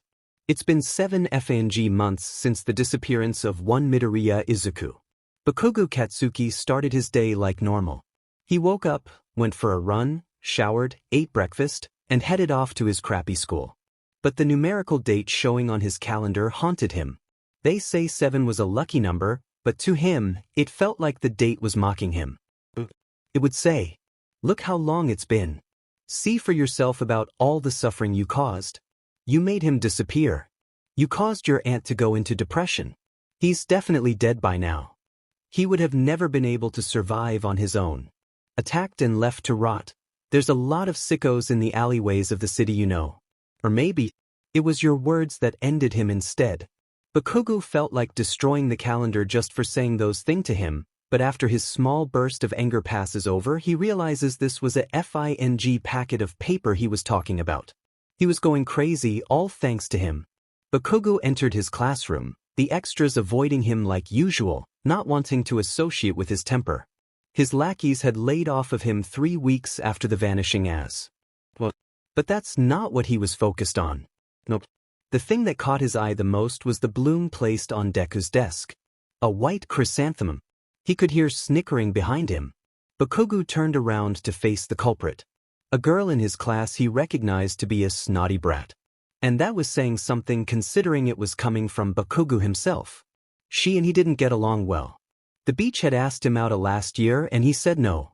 Ever since then, she tried to spread false rumors about him not being as great as he said he was. The statements died pretty quickly for no one wanted to be caught spreading them in fear for what the blonde would do to them. Back to the present, the girl had the audacity to look at him dead in the eyes when she was sure he had seen the flower. She swerved her head to face her friends again and spoke in a loud voice to purposely make sure the whole class knew what she was saying. Who has time to wait 7 years? The week nobody probably perished already from tripping. Remember how he would pathetically just fall in the middle of the hall out of nowhere. Talk about pitiable. Society's better without someone like Deku. Laughter rang out the room as 23 kids didn't even try to hide the fact they were making fun of their missing classmate. What hit him in the heart the most was knowing if Deku was still here, Bakugo would have been laughing along with them. The door slammed open to reveal their homeroom teacher come in. Now everyone. Settle down. Class is starting soon and I have to take attendo. Bakugo knows why he stopped talking. He traced his teacher's eyes to see him looking at the flower. A sign escaped the exasperated man's mouth. While the flower is certainly a nice gesture for your missing classmate, I do actually have quite the concerning statement to share with the class that was announced today in the morning by the police. Statement? What statement? Bakugo was getting a feeling he didn't want to hear what would come out of the man's mouth. Because of the increasing need for more officers on the hero endings by the villain revolution. Yes, I'm sure you all heard of him before. The police force decided if they cannot find Midoriya-kun by the time within the next 5 months, they would stop searching. It is quite unfortunate really. I hope they find him soon. He said unfortunate, but Bakugo could tell the man couldn't give less sheets about the announcement. And only 1 year.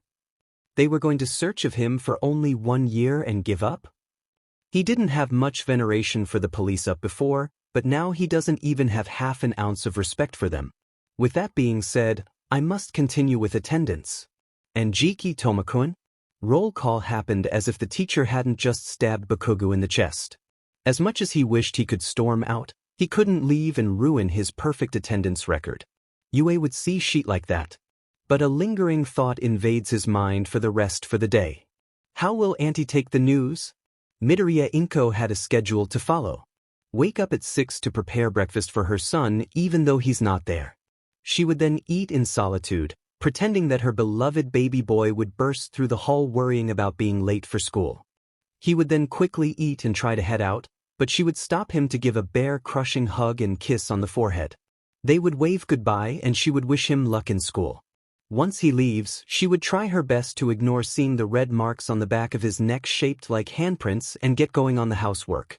Every day she would go to his room first and tidy up, although it's been all neat and organized for the past 7 months. Once done, she would get going on clearing the table and washing the dishes, seeing the uneaten food go into the waste bin. Sweeping and vacuuming came next, something to distract her mind from worrying if her baby was being hurt at school. At the moment it never worked. Once all was done, Izuku sits on the couch, having 2 hours before she needed to get to work. She would float the TV remote to her and turn it to the news. Just a few tidbits of material to keep her informed. But the difference of that day compared to the 210 before it sent her to the floor, blank face with tears softly streaming down. A loud knock on the front door could be heard a few minutes later. Bakugo Mitsuki ran out of her house as soon as he heard. Practically hopping into her car and driving like a madman in the neighborhood streets, cussing at anyone in her way. The fierce woman managed to make it to her destination in less than 3 minutes. Impressive when Google Maps say it would have taken 6. Mitsuki ran her way up the flight of stairs. The elevator was taking too long. She knocked repeatedly on the door to her friend's apartment as she wished to just kick the obstacle down. Inko-chan? Are you in there? It's me, Mitsuki. Mitsuki tried the door handle and found it unlocked.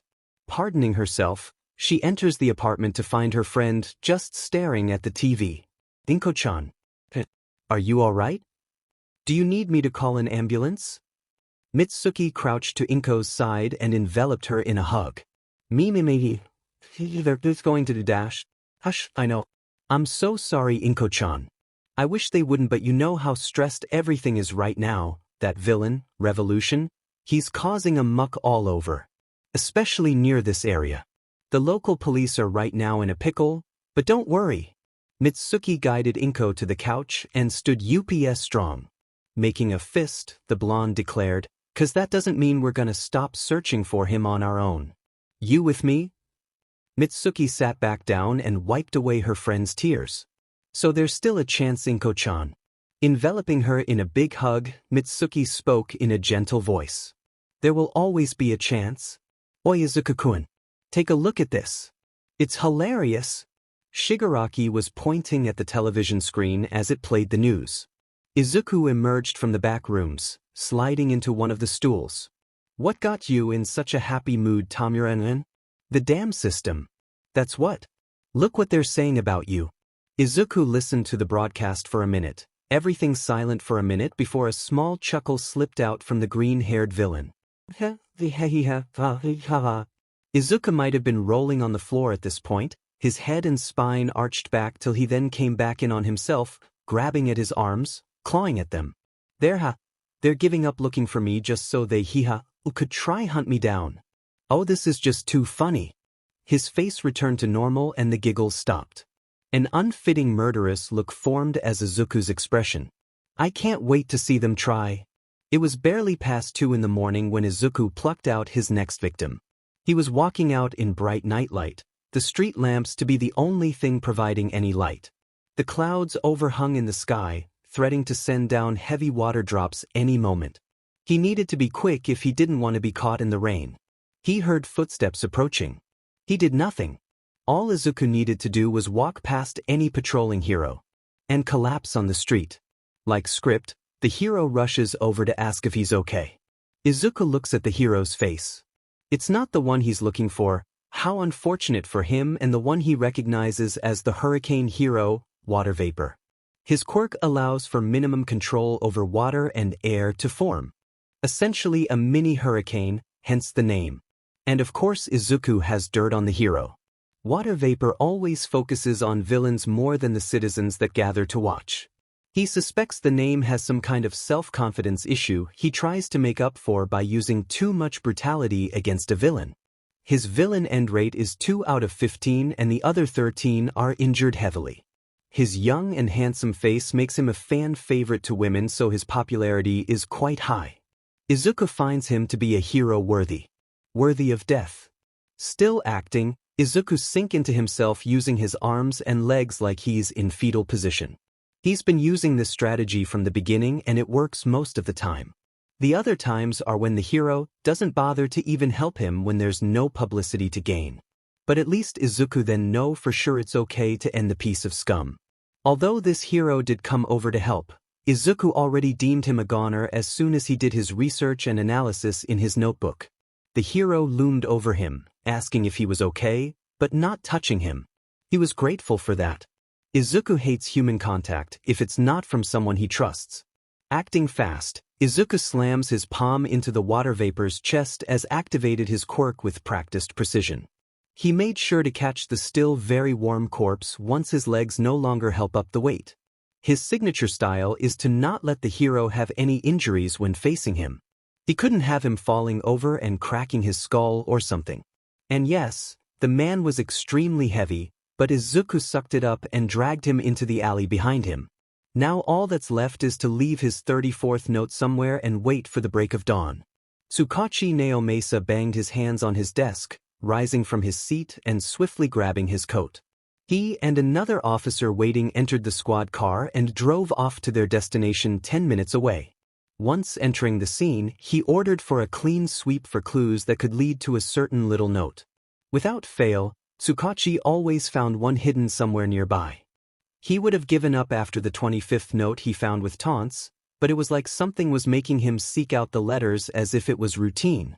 If he didn't try to at least read what it says, he starts getting anxious that he would be missing out on a clue to find revolution. 20 minutes later, an officer held up a white envelope unusually clean for a dirty alley. Tsukachi snatched the letter and ripped it open. His eyes widened at what could possibly be the one chance he has on putting the ender behind bars. Tell Eraserhead, I'm looking for him. Revolution. Aizawa Shoyuda got off the phone with the detective at the police station. He gave it TSK at the predicament. So he wants to find me next, huh? It makes sense if he knows what my quirk is, but not many people have access to the knowledge. How did he figure out my quirk? Shigaraki. I overheard what the detective was telling you. This is horrible. The big bad ender is now after you. We can't have that. I'll miss you too much if I find your body dead in some filthy place. Shudakuen. Don't ignore him. And there goes the parrot. Aizawa hates how sharp Yamada's hearing is thanks to the aids he has in his ears, and that comes built in his hero outfit. Stop whining, you loud mouth. Between the two of us, you're most likely to die first from any villain. Shudakuen. Is that any way to talk to your loving boyfriend? All you are right now is annoying. Get off of me. You're heavy. Aizawa shrugged him off and walked over to the kitchen to make himself some coffee. Who cares if it's going to be his 10th cup already? He needs caffeine. But seriously, Shudakuen. He ended 34 pro heroes already. 16 more and Revolution can be considered an A-rank villain. Are you sure you will be okay? Yamada gave Aizawa a concerned look as the underground hero caved and set his coffee down. Walking back to where his yellow-haired Joy was being gloomy, he does a rare thing and gives him a hug. Trust me, Hizashi. If I'm to die sometime soon, it's gonna be from my students than some serial ender. Just make sure to take care of yourself too, alright? I don't want you dead either. He lets go of the hug and plants a kiss on his boyfriend's cheek. Now we got to get to the school in a few hours and I need my coffee if I want to stay alive. Aizawa lets Yamada go and head back for the Brown Heaven. Screw your students and revolution. Your cause of death is going to be too much caffeine ingestion, you hear me? Time skip brought to you by an author that wants to get to the actual drama in the plot, aka the sheet that happens at Udate. Bakugo walked past the gates of his future school. How was he so confident he would get in? 'Cause his quirk is amazing and his grade a better than average, that's why. It's been then months since the disappearance of a certain someone, and at this point, Bakugo considers himself past the stage of anger and headed straight to the stage of being angrier. His thought transition went something like this. 1. Deku went missing and it was probably his fault. 2. Deku was just being a baby and dropped off the face of the earth, but he may have been the one to influence it. 3. Deku is to blame for him feeling the way he is and no longer being the top student at the crappy junior high. 4. Everything is Deku's fault, from making everyone around him feel miserable, starting with Auntie to his own mom. 5. Deku is the one who caused everything to fall apart. Once Bakugo accepted this train of thought, he stopped slacking off and started focusing on his original goal, his only goal. To be the very best. He walked into his exam room. The written part was first, and judging how he dedicated 3 hours a day in studying, he wasn't worried. He could pass no problem. The 2 hours flew past as an announcement was made on the loudspeakers. All hero course examinees please report to Auditorium B. Bakugo headed to the designated place and found where he was supposed to sit according to schools. He noticed the lack of a certain green-haired male. The loud sound coming from the front distracted his thought, delving deeper into the matter. Roughly 20 minutes later, Bakugo found himself in front of the mock city where the robots should be waiting. A grin formed on his face in anticipation. He'd be able to go all out against the robots since that's what they were, scraps of metal. The obnoxious yellow hero that reminded him of a banana said to start. Bakugo blasted himself to the front and scoped out the lineup. A couple 1-pointer in the front followed by 4 2-pointer and 2 3-pointers. He annihilates them all. 18 points, and the first minute hadn't even passed. If I stay at this pace, I should be able to get to 100 in no time. At the end of the exam, Bakugo didn't get the 100 like he wanted, but 77 points in 10 minutes had to be in the top 3. He heard all the other pathetic losers counting their scores out loud, and they were nowhere near his level. The extra next to him even looked scared when Bakugo finished with a bang of taking out 4 robots in one explosion. After hoping down from the pile of metal he made, Bakugo headed for the exit where he saw an old lady with a syringe in her hair giving out kisses. Judging by how the people she give kisses to no longer have any visible injuries, Bakugo assumes she must be the nurse at UA. He actually holds some level of respect for people with healing quirks, not gonna lie. But only if the healing isn't pathetic. The granny's quirk seemed decent enough, so any future interaction with her won't end up in yelling on his part. Bakugo changes his clothes in the locker room you provided and made his way home, tired from all the running and blasting. His arms stung a little. The entrance exam for your beloved hero school was today. Sure you're not having doubts on not going? Shigaraki taunted Izuku as they sat down at the bar counter sipping on drinks. Shigaraki was enjoying a Bloody Mary while Izuku took tastes of a Cosmopolitan, all courtesy of Kurojiri. Turns out the bar attendant facade wasn't just a disguise. Although it was illegal for Izuku to drink because no underage drinking, it's also illegal to end people, so please do tell me which crime is worse? I wouldn't even pass if I tried to go. My quirk wouldn't do much against the robots. Besides, I gave up that dream months ago. The league is all I care about now, Tamura. Izuku downed the rest of the fruity liquid, face a bit red but cognitive skills still intact. Now if you will excuse me, I have to get ready for tonight. Izuku was warped by Kurojiri. Seriously, what will the league do without our Kurum? To an alley that never has the sun shine down upon it due to the tall buildings that make it so narrow. In other words, it's a good place to hide if one does not want to be found. That is, if you have a teleportation quirk. On both ends of the alley, the city placed surveillance cameras because they realized it was a hot spot for villains to hide. But Izuku is able to avoid that mess by simply being transported there and taping a picture of what the cameras see every day after having them knocked out for 3 seconds. The cameras installed were sheet quality anyway cause of budget's cuts. No eyebrows would be raised if the feed goes out for a few seconds. And why go through all that trouble? Cause tonight Izuku wants to get revenge on a certain pro. The pro who kicked him in the goddamned face. Seriously? Did he just not see me there or something? I was standing directly under a street lamp. I should have been plenty visible. Izuku punted a stray pebble which crashed into a trash can, which caused a cat to jump out and skitter away. He was mad about the whole incident, his reason being petty, but he's a villain. He doesn't give a shit.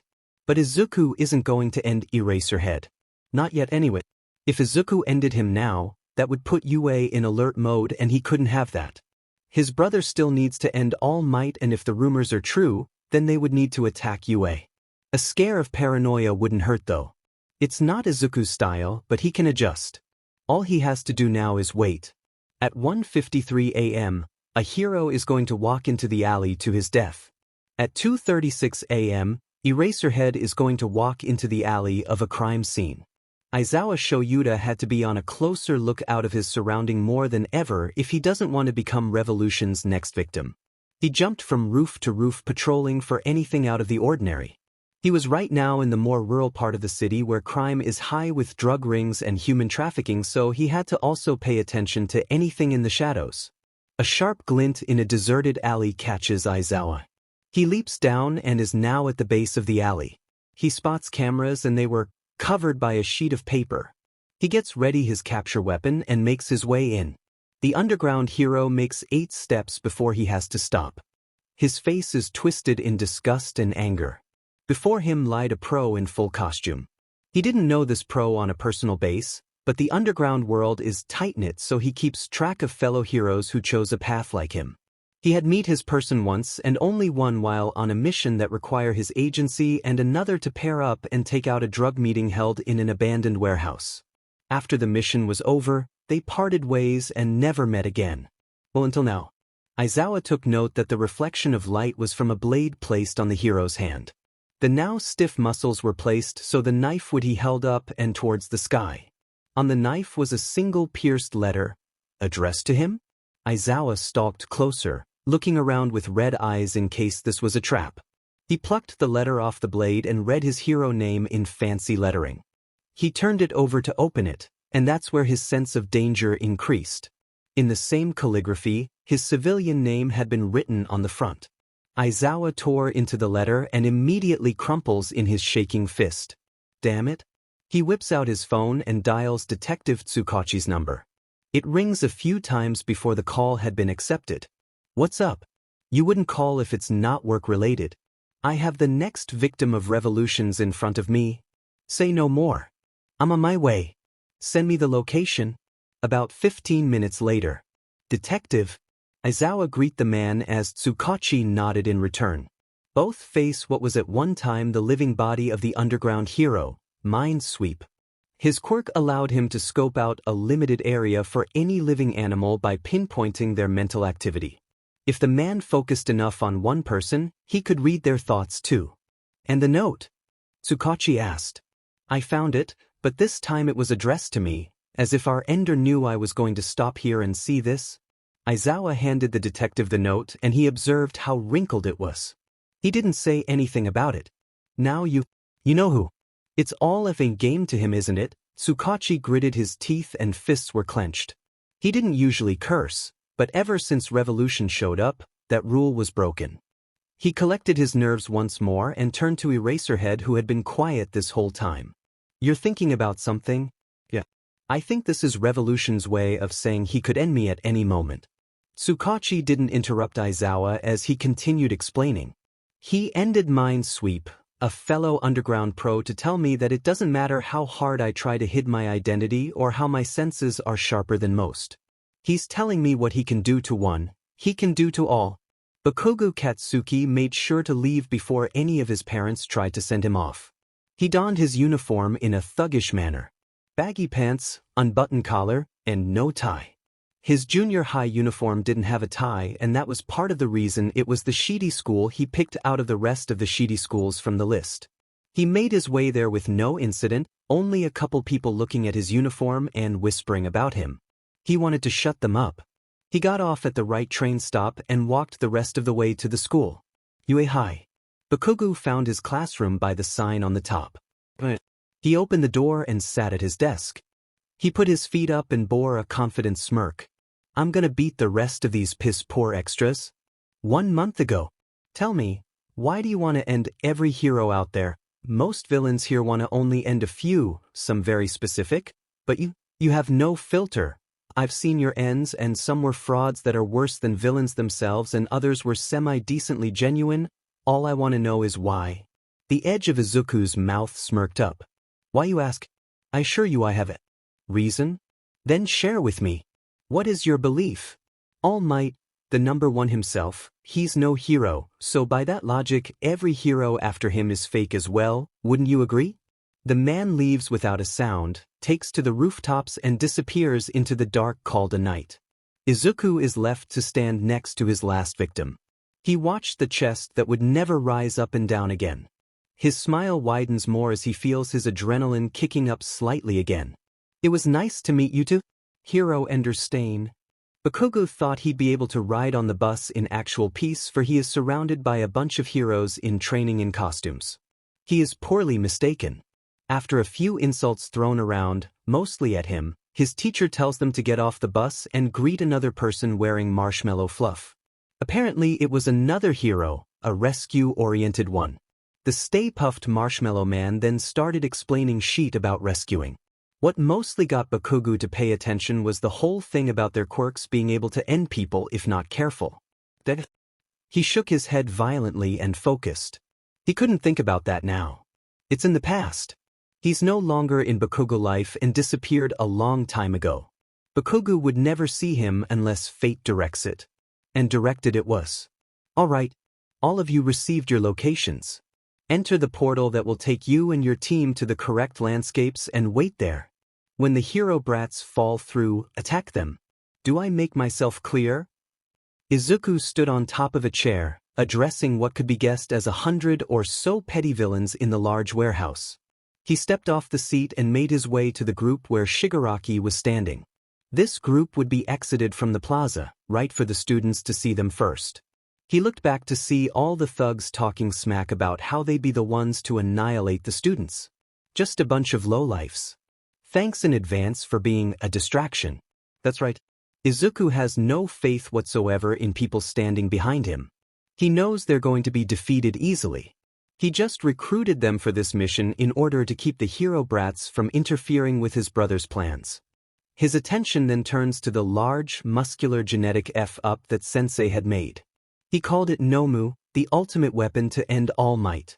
Izuku wasn't sure if the Nomu would work 100%. As much as he trusted Sensei and everyone at the League, he has years of notes written on All Might. The Quirk's shock absorption would definitely help in the fight to beat All Might, who uses literally nothing but brute strength. Izuku couldn't help but have an odd feeling as to something would go wrong. But Izuku dismisses that feeling. He has a plan B after all. Aizawa scared at his situation. His students got scattered and only a few remained at the front staircase with 13. He himself was in the middle of combat with a bunch of villains that relied on their quirk more than anything. His attention turned to the remaining 4 standing in the back that just observed everything. One was pretty tall with light blue hair and hands covering his entire body, the one of his face being especially creepy. Another was a wispy purple and black shadow that was the main method of transportation. Aizawa knew who he was. His name, or what the police know of so far, is Kurojiri. He thought back to the last time he's seen one of his portals. There was what Aizawa thought of as a mix of a chicken and All Might who was colored black, given an exposed brain and crazy eyes, and told to wear a ripped pair of trousers. The final person standing there was the only one with a full-on mask over his face. He was wearing all black with belts over his shoulders and midsection containing various weapons Aizawa could make out. A few throwing knives, a small staff, and a gun with few magazines of ammunition was the most he could see. If there was any more, then it was tucked into hidden pockets. Aizawa finished off the last of the weak villains and turned to face what he labeled as the bosses in a sprint, body crouched low to the ground and his capture weapon in hand. He intercepted the light blue-haired male, for Aizawa assumes he's the one who's calling the shots. The young man was the one to give the introduction, and he stood in front of the other 2 slightly, a way of showing dominance. The blue-haired man met him in the middle, hands outstretched. Aizawa activated his quirk for the umpteenth time this fight. His eyes were stinging in pain at this point, but he couldn't slow down, not yet. He shot out his capture weapon, to which the male had caught. The two clashed, and while Aizawa was able to get a few hits in, it came at the cost of his elbow. Aizawa backed off to avoid further damage. He swore the man was saying something about seconds while in the fight. Has he figured out my weakness? Izuku watched as the pro-hero Eraserhead fought all the extras he and Kurogiri managed to gather through word of mouth in the shady part of town. He always found it interesting that the man's hair would be floating at some points and others it wouldn't. He told this observation with his brother and knew he would get what he was trying to hint.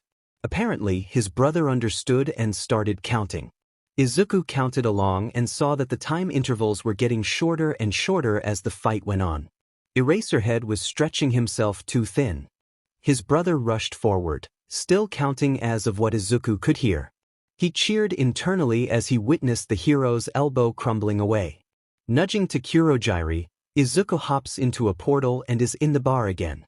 He greets the one person remaining behind he had on stand. It was a 25-year-old man that was the same height as Izuku. If he ever thought he was smaller than average, Izuku felt bad for the guy who never passed 165 centimeters. The guy had the same build and Izuku and had a black wig with green highlights. "You know the drill," was all Izuku said and changed out of his villain outfit. The man, Izuku forgot what his name is, was wearing an exact copy of Izuku's outfit. The same mask and everything. Izuku now dons his old junior high uniform, but he had ripped it up the other day to a believable state. Well, as believable as a poor, weak, innocent kid would look like after a year of being prisoner to a villain organization. He had bruises and cuts he's accumulated throughout training to thank to make his victim look more convincing. "Let's go." He handed restraints to the guy and stood still as the man placed them behind his back. Both jumped through Kurogiri's portal that showed up, meaning that it was time. Izuku put on the waterworks and let his acting skills do the rest. Oh, how much fun he'll have at you. Aizawa was not in a good state right now. His arm got broken and skill fractured. His vision became obscured by blood in his left eye and something didn't feel right in his right one. He had managed to muster enough strength to erase the hand guy's quirk to save on of his students who made unfortunate contact with him. He felt his conscience slipping, but before he could, a very familiar, but annoying voice rang through the... He internally smiled and let his brain shut off. Yagi Tashinori raced to the USJ.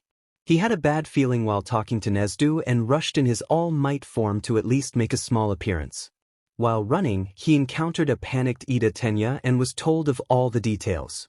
He instructed the young man to run to the school to let the rest of the staff know what was going on and that he'll join the fight. In his all-might form, Yagi got there in time to see Aizawa's head being plunged into the concrete by is that a chicken who was given steroids. Some unknown creature. He noticed some of the student having tears of happiness at the sight of him. He remembered the #1 rule of rescue mission while in training. Make sure the public is safe at all times. Not wanting his students to worry, he said his famous catchphrase, but he couldn't find it in himself to smile. He was pissed and he'll let the villains know it.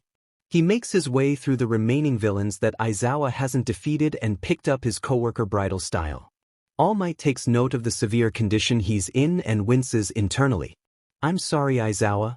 He then turns to where the main villains and a few students were standing in the water. Using a burst of one for All Might rushes to the student to pick them up as well and delivers the three away and tells Azui and Mineta to carry Aizawa to the entrance. He had been able to get a small punch to the villains with hands all over his body and knocking the hand on his face off when trying to reach for the two students. He sees the villain falling to the floor on his knees near the hand and mumbling something along the lines of an apology. The villain reattached the hand to his face and commented about the violence of government officials. "He's fast, as expected. I can't follow him with my eyes, but not as fast as I expected him to be.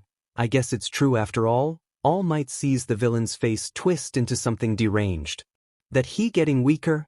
All Might rushes in to deliver a punch of justice at the end of the villain's words when the chicken monster intercepted him. "What? How?" He hears a laugh and looks to the hand man. "You've met your match, All Might. Noma's created to combat you at 100%. He's the ultimate weapon equipped with shock absorption and regeneration. The fight in All Might's opinion was long and grueling. His side and body constantly aching and eyes trained on every punch the so-called Nomu was dishing out. At one point, he thought he was done for if it was not for a few of his students helping. All Might is forced to go beyond 100% to defeat the chicken monster, but it leaves him straining to keep in hero form. The student near him, Bakugo, Todoroki, and Kirishima look at him as the smoke clears with the villain long gone on his flight. I've really have gotten weaker. In my prime days, 5 hits would have been enough to take him out. But today, I too took more than 300 mighty blows. You've been bested villains. All Might knows what he is saying is a bluff. If he moves another step, his body will give out and everyone right then and there would see his true form. Still, he has a job to do. The safety of his students is far greater than the world knowing. Surrender. No fair, no fair. That cheater, he cheated. Shigaraki scratched his neck in timing to his rant till he could feel the blood welling up under his fingernails. But his expression calms down and he glares at All Might. His glare turns into a smile as he starts chuckling. Little brother was right, Nomu wasn't strong enough, but that's why he thought of Plan B. You think you've won All Might, but I still have the advantage. Shigaraki motions for Kurogiri to open up the portal out. 2 figures step out. He's elated seeing All Might and that Kaken boy behind the hero flinch. Aizawa, a young Midoriya? Shigaraki has to give props to his brother. He's playing the injured victim role well. Izuku was putting all his weight in his villain lookalike and had his eyes half-lidded. He basically made himself look like a hurt little beach. And it's having an effect on All Might. Rage could be seen on the hero's face as he tried to take a step forward. Shigaraki shot a hand out to grab around Izuku's neck. Not a step more, heroes, or else this little brat here will be begging me to put him out of his misery. All motion stops at that, but starts once more when a bullet flies through the air and hits Shigaraki's arm in a bloody mess. Another flies at his leg, making the hand villain fall to the ground. Kurogiri moves into action and shields the bullets using his portals. Behind the purple veil, Izuku nods at Kurogiri and they put the second part of Plan B into action. Izuku pretends to still have some fight in him and shoves his look-alike to the ground and kicks Shigaraki. The villain disguised as Izuku darts into the portal with Kurogiri afterwards. Before they make their grand exit, Shigaraki yells the most important part of Izuku's plan. I'll be back to end you, All Might, I swear on it. You too, you green brat. Izuku collapses on the floor, looking helpless, making sure to act injured and hanging on to consciousness. Doesn't hurt, he has 9 years of experience. Around him, the heroes spring into action and one of them carries Izuku outside and sets him down there. He sees the students all congregated in one area, some staring at Izuku trying to guess who he could be. His eyes catch fiery red ones as the person who owns them tried to get closer. It takes all the restraint in Izuku's body to not lurch up and smash the boy's skull in. An officer stops the owner of the red eyes and tells him to stay with his class. A few shouts are heard, but the blonde stops when one of the heroes Izuku recognizes as Present Mike tells him to calm down. Izuku closes his eyes and pretends to have fallen unconscious. He feels himself being lifted again and placed in an ambulance. Something pricks into his arm and the medics in the vehicle all speak around him. Bruises all over dash. Going to have an x-ray done for any signs of broken bones dash. Various scars all over. The poor kid must have endured hell dash. Izuku wants to laugh. Sure, he got a few scars from training, probably more than a few, but a majority of his scars are still from one person and one person alone. Most of these look like burns dash, because they're the burns dear Kaken has left on his skin for years. Izuku's had enough of this and squirms slightly on the cot. Hey, he's waking up. He opens his eyes in the same fashion he does when waking up, so basically similar to when the dead rises again. He makes his voice rough and patchy when speaking. Who? Easy there, kid, don't worry. You are right now being transported to Muzutafu General Hospital. You're safe now. Izuku nods his head and lets his eyes close once more and breathing even out. All part of an act. On the inside, he's rolling his eyes at the medic's words. He's now safe? That's as far from the truth as it can get. He's only safe with his brother and at the bar with everyone else. There's nowhere else he's rather be. The image of his mother and the apartment springs up in his mind. He shakes it off. Those are memories of the past he can afford to forget. Ones he needs to forget. Nezu, the principal of UA, goes over the files given to him about the attack of the USJ. 2 teachers severely injured and 1 with severe quirk exhaustion.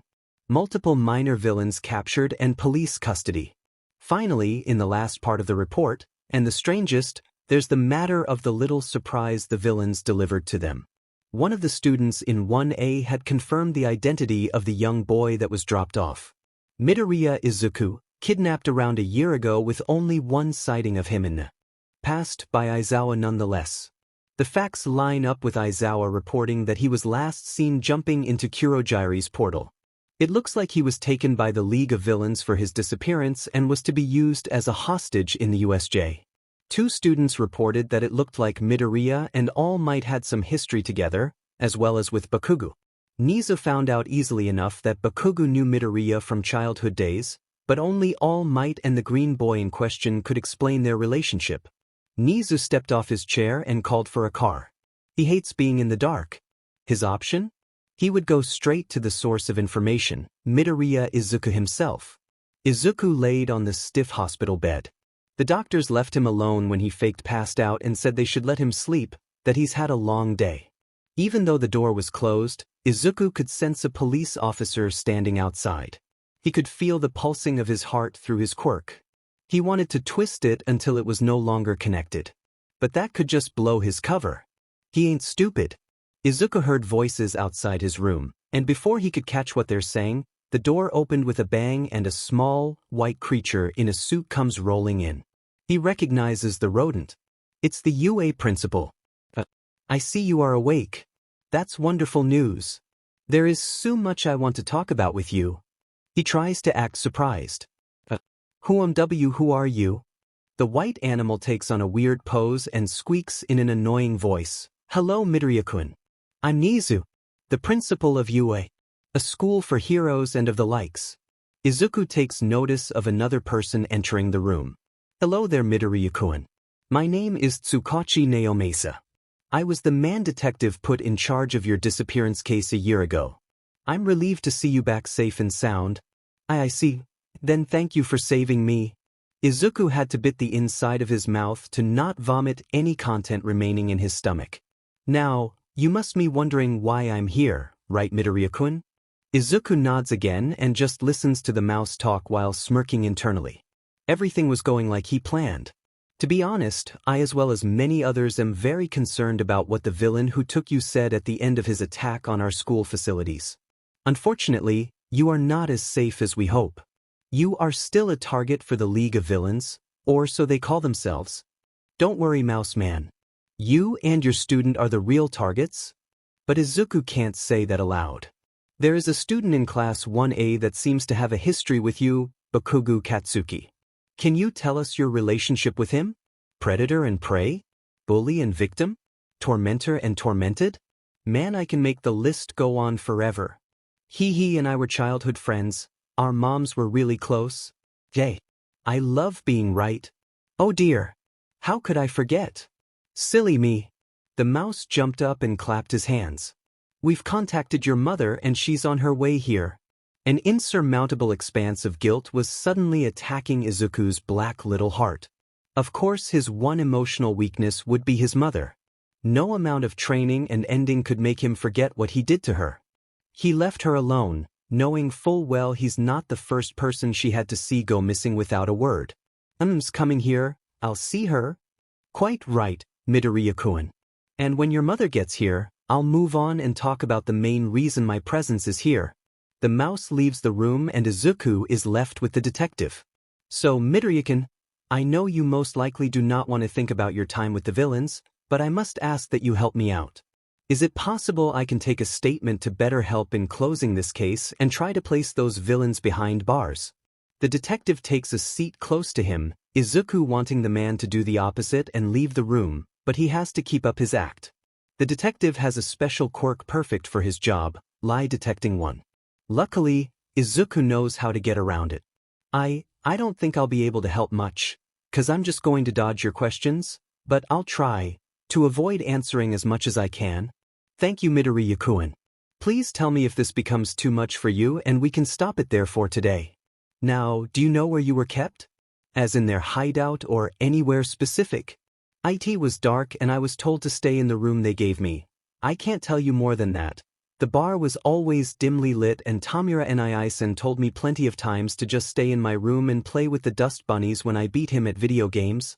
Tsukachi wrote in his notepad the details, also noting that what Izuku said wasn't a lie. And who did you see in there most often in the past year? Can you give out any names? There was the blackish-purple portal one, Kurojairi, and the one who took me originally. His name is Shigaraki Tamura.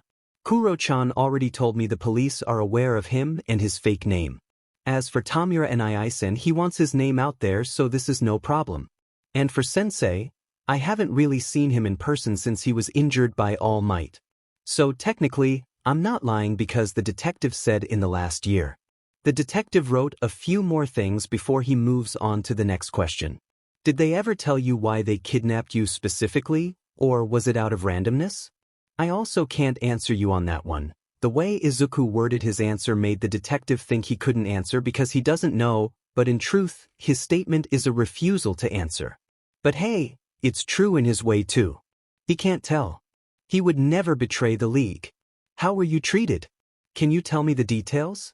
Izuku made sure to physically cringe at this. And the detective seems to notice. I'm sorry, but I don't want to. I just can't. I can't give out those details, that is. It would just ruin everything then. He ducked his head to the side, tilting it downward, making sure to sell the act. It's all right, Midoriya-kun. I don't want to force you to relive those memories. I'll let you rest for now. Thank you for cooperating. See you another time. With that, the detective left, and Izuku let out a sigh of relief.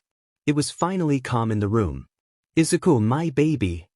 The door slammed open with full force that Izuku was surprised it didn't rip off. A green blob of warmth and happiness crashed into him and latched on like a koala. As much as he wanted to shrink away from the human contact, he couldn't find himself to do it. Oh, Izuku. Inko let go of the hug to hold Izuku's face in her hands. I've been dreaming of this day for the past year. I'm so happy to have you back. Inko's face was a mess of tears and red splotches, but Izuku suspected his face wasn't faring as well as he hoped cause the Midoriya's famous waterworks ability was starting. I missed you too, Mom. Izuku leaned in for another hug and head rub. It wouldn't hurt for him to indulge just this once, right? He'll start up emotional training when he gets back to the bar, but just for now, Izuku wanted to be selfish. Looked like his days of being a mama's boy didn't exactly leave him. Hey kiddo, any chance I can get in that hug fest you two got going on there? Izuku looks up to see a head platinum blonde hair and reed eyes. Auntie Mitsuki.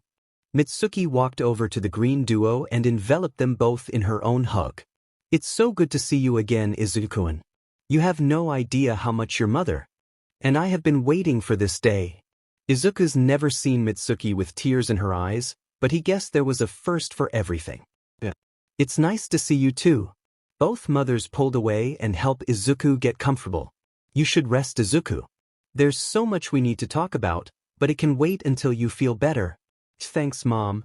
A hair ruffle and hug later, the women exit the room, leaving Izuku alone once more. Truth be told, Izuku felt perfectly fine. Sure, he always had some kind of constant pain, but he easily got used to it after a few weeks. He looked to the ceiling and started counting the tiles. 1, 2, 3, 4, 5, 6, 7. I'm sorry, Okusan. That effing hero, did he really have to shoot me so many times? Shigaraki rewrapped his bloody bandages around his wounds as he complained to Kurojairi, making sure he only used 4 fingers. And the Nomu is now in the hero's hands.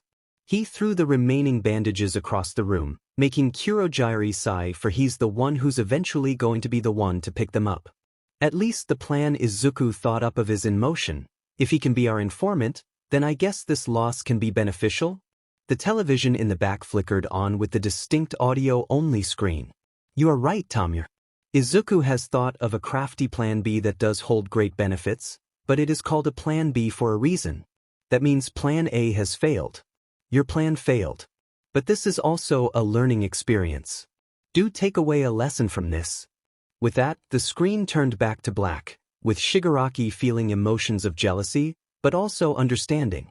He thought about what his future plans should be. His eye catches the newspaper that Kurojiiri picked up from this morning. The hero ender. I'm glad we can finally discuss everything. Thank you for agreeing to meet with me, Midoriya-san. Nezu pulled out a steaming cup of tea from his ass apparently because Izuku knows he did not have that on him when the rodent entered the hospital room. Of course, Principal Nezu. I know that the USJ where Izuku was retrieved from is under UA ownership, but other than that, what did you need to speak with me about? Inko sat next to Izuku's bed on some foldable chair, holding Izuku's hand. He felt slight discomfort form the contact, but he fought through it, telling himself it's his mother over and over in his head. But that very hand ended well over 50 people at this point. Revolution was considered a dangerous villain that must be stopped at all costs. Funny how the principal of a hero school is just sitting across from him only a few feet away. You are correct to assume that I have something else I wish to discuss. Nezu sat his teacup on the table in front of him, a small table that Izuku has never seen in the room up until 5 seconds ago. Where the F is he pulling those out from? I have already told Midoriya-kun about it in vague detail, but to put it simply, your son is still in danger, Midoriya-san. Statements from some of the students and heroes on scene have confirmed that the leader of the villains who attacked has promised to get back at Midoriya-kun, whether it is trying to kidnap him again or end him. Either way, it is not safe for him to freely walk around in public anymore. Then what are you trying to say, Nezu-san? That I should keep my son on lockdown 24/7? Nezu smiled and shook his paws. Oh, of course not, Midoriya-san. I have a much better plan. This is it. Izuku thought. Part 2 of my plan will finally be complete. On behalf of UA, I would like to open its door to Midoriya Izuku as a student of our academy. 3 days later, Izuku found himself discharged from the hospital and standing at the gates of UA, his dream school before joining Shigaraki. Now, he just felt disgusted at the place. He obtained a new backpack from his mother, a standard one for school, and the school gave him a uniform. He took a deep breath and passed the gates, gaining a few head turns in the process for being a familiar face formed the news. Of course, along with the news of the USJ being attacked, Izuku was mentioned as well as being a miracle survivor after being captive by villains for a year. While his current face was omitted because his mother said no to every station that asked if they could, but that doesn't mean the news didn't find a loophole and used the picture of him when his missing persons case was created. Izuku could hear everyone around keeping their distance, yet talking about him. Some saying things along the lines of, poor kid, or the complete opposite of, you think he's a villain himself? He laughs internally for how right those kids are about him being a villain. He looks up at the large doors that were wide open to welcome the students in the building. Time to start part 3. As Izuku crossed the frame and listened to the echo his footstep made when walking on the hard tile flooring, he couldn't help but have another thought cross his mind. I wonder how Kaken is doing. Life is 2 sides of a coin. On one side, you have light, where things are peaceful. Okay, sadly the chapter is over. And if you enjoyed the video, just leave a like and subscribe with post notification, so when the next chapter is ready, you will be notified. Okay, see you in the next video. Bye.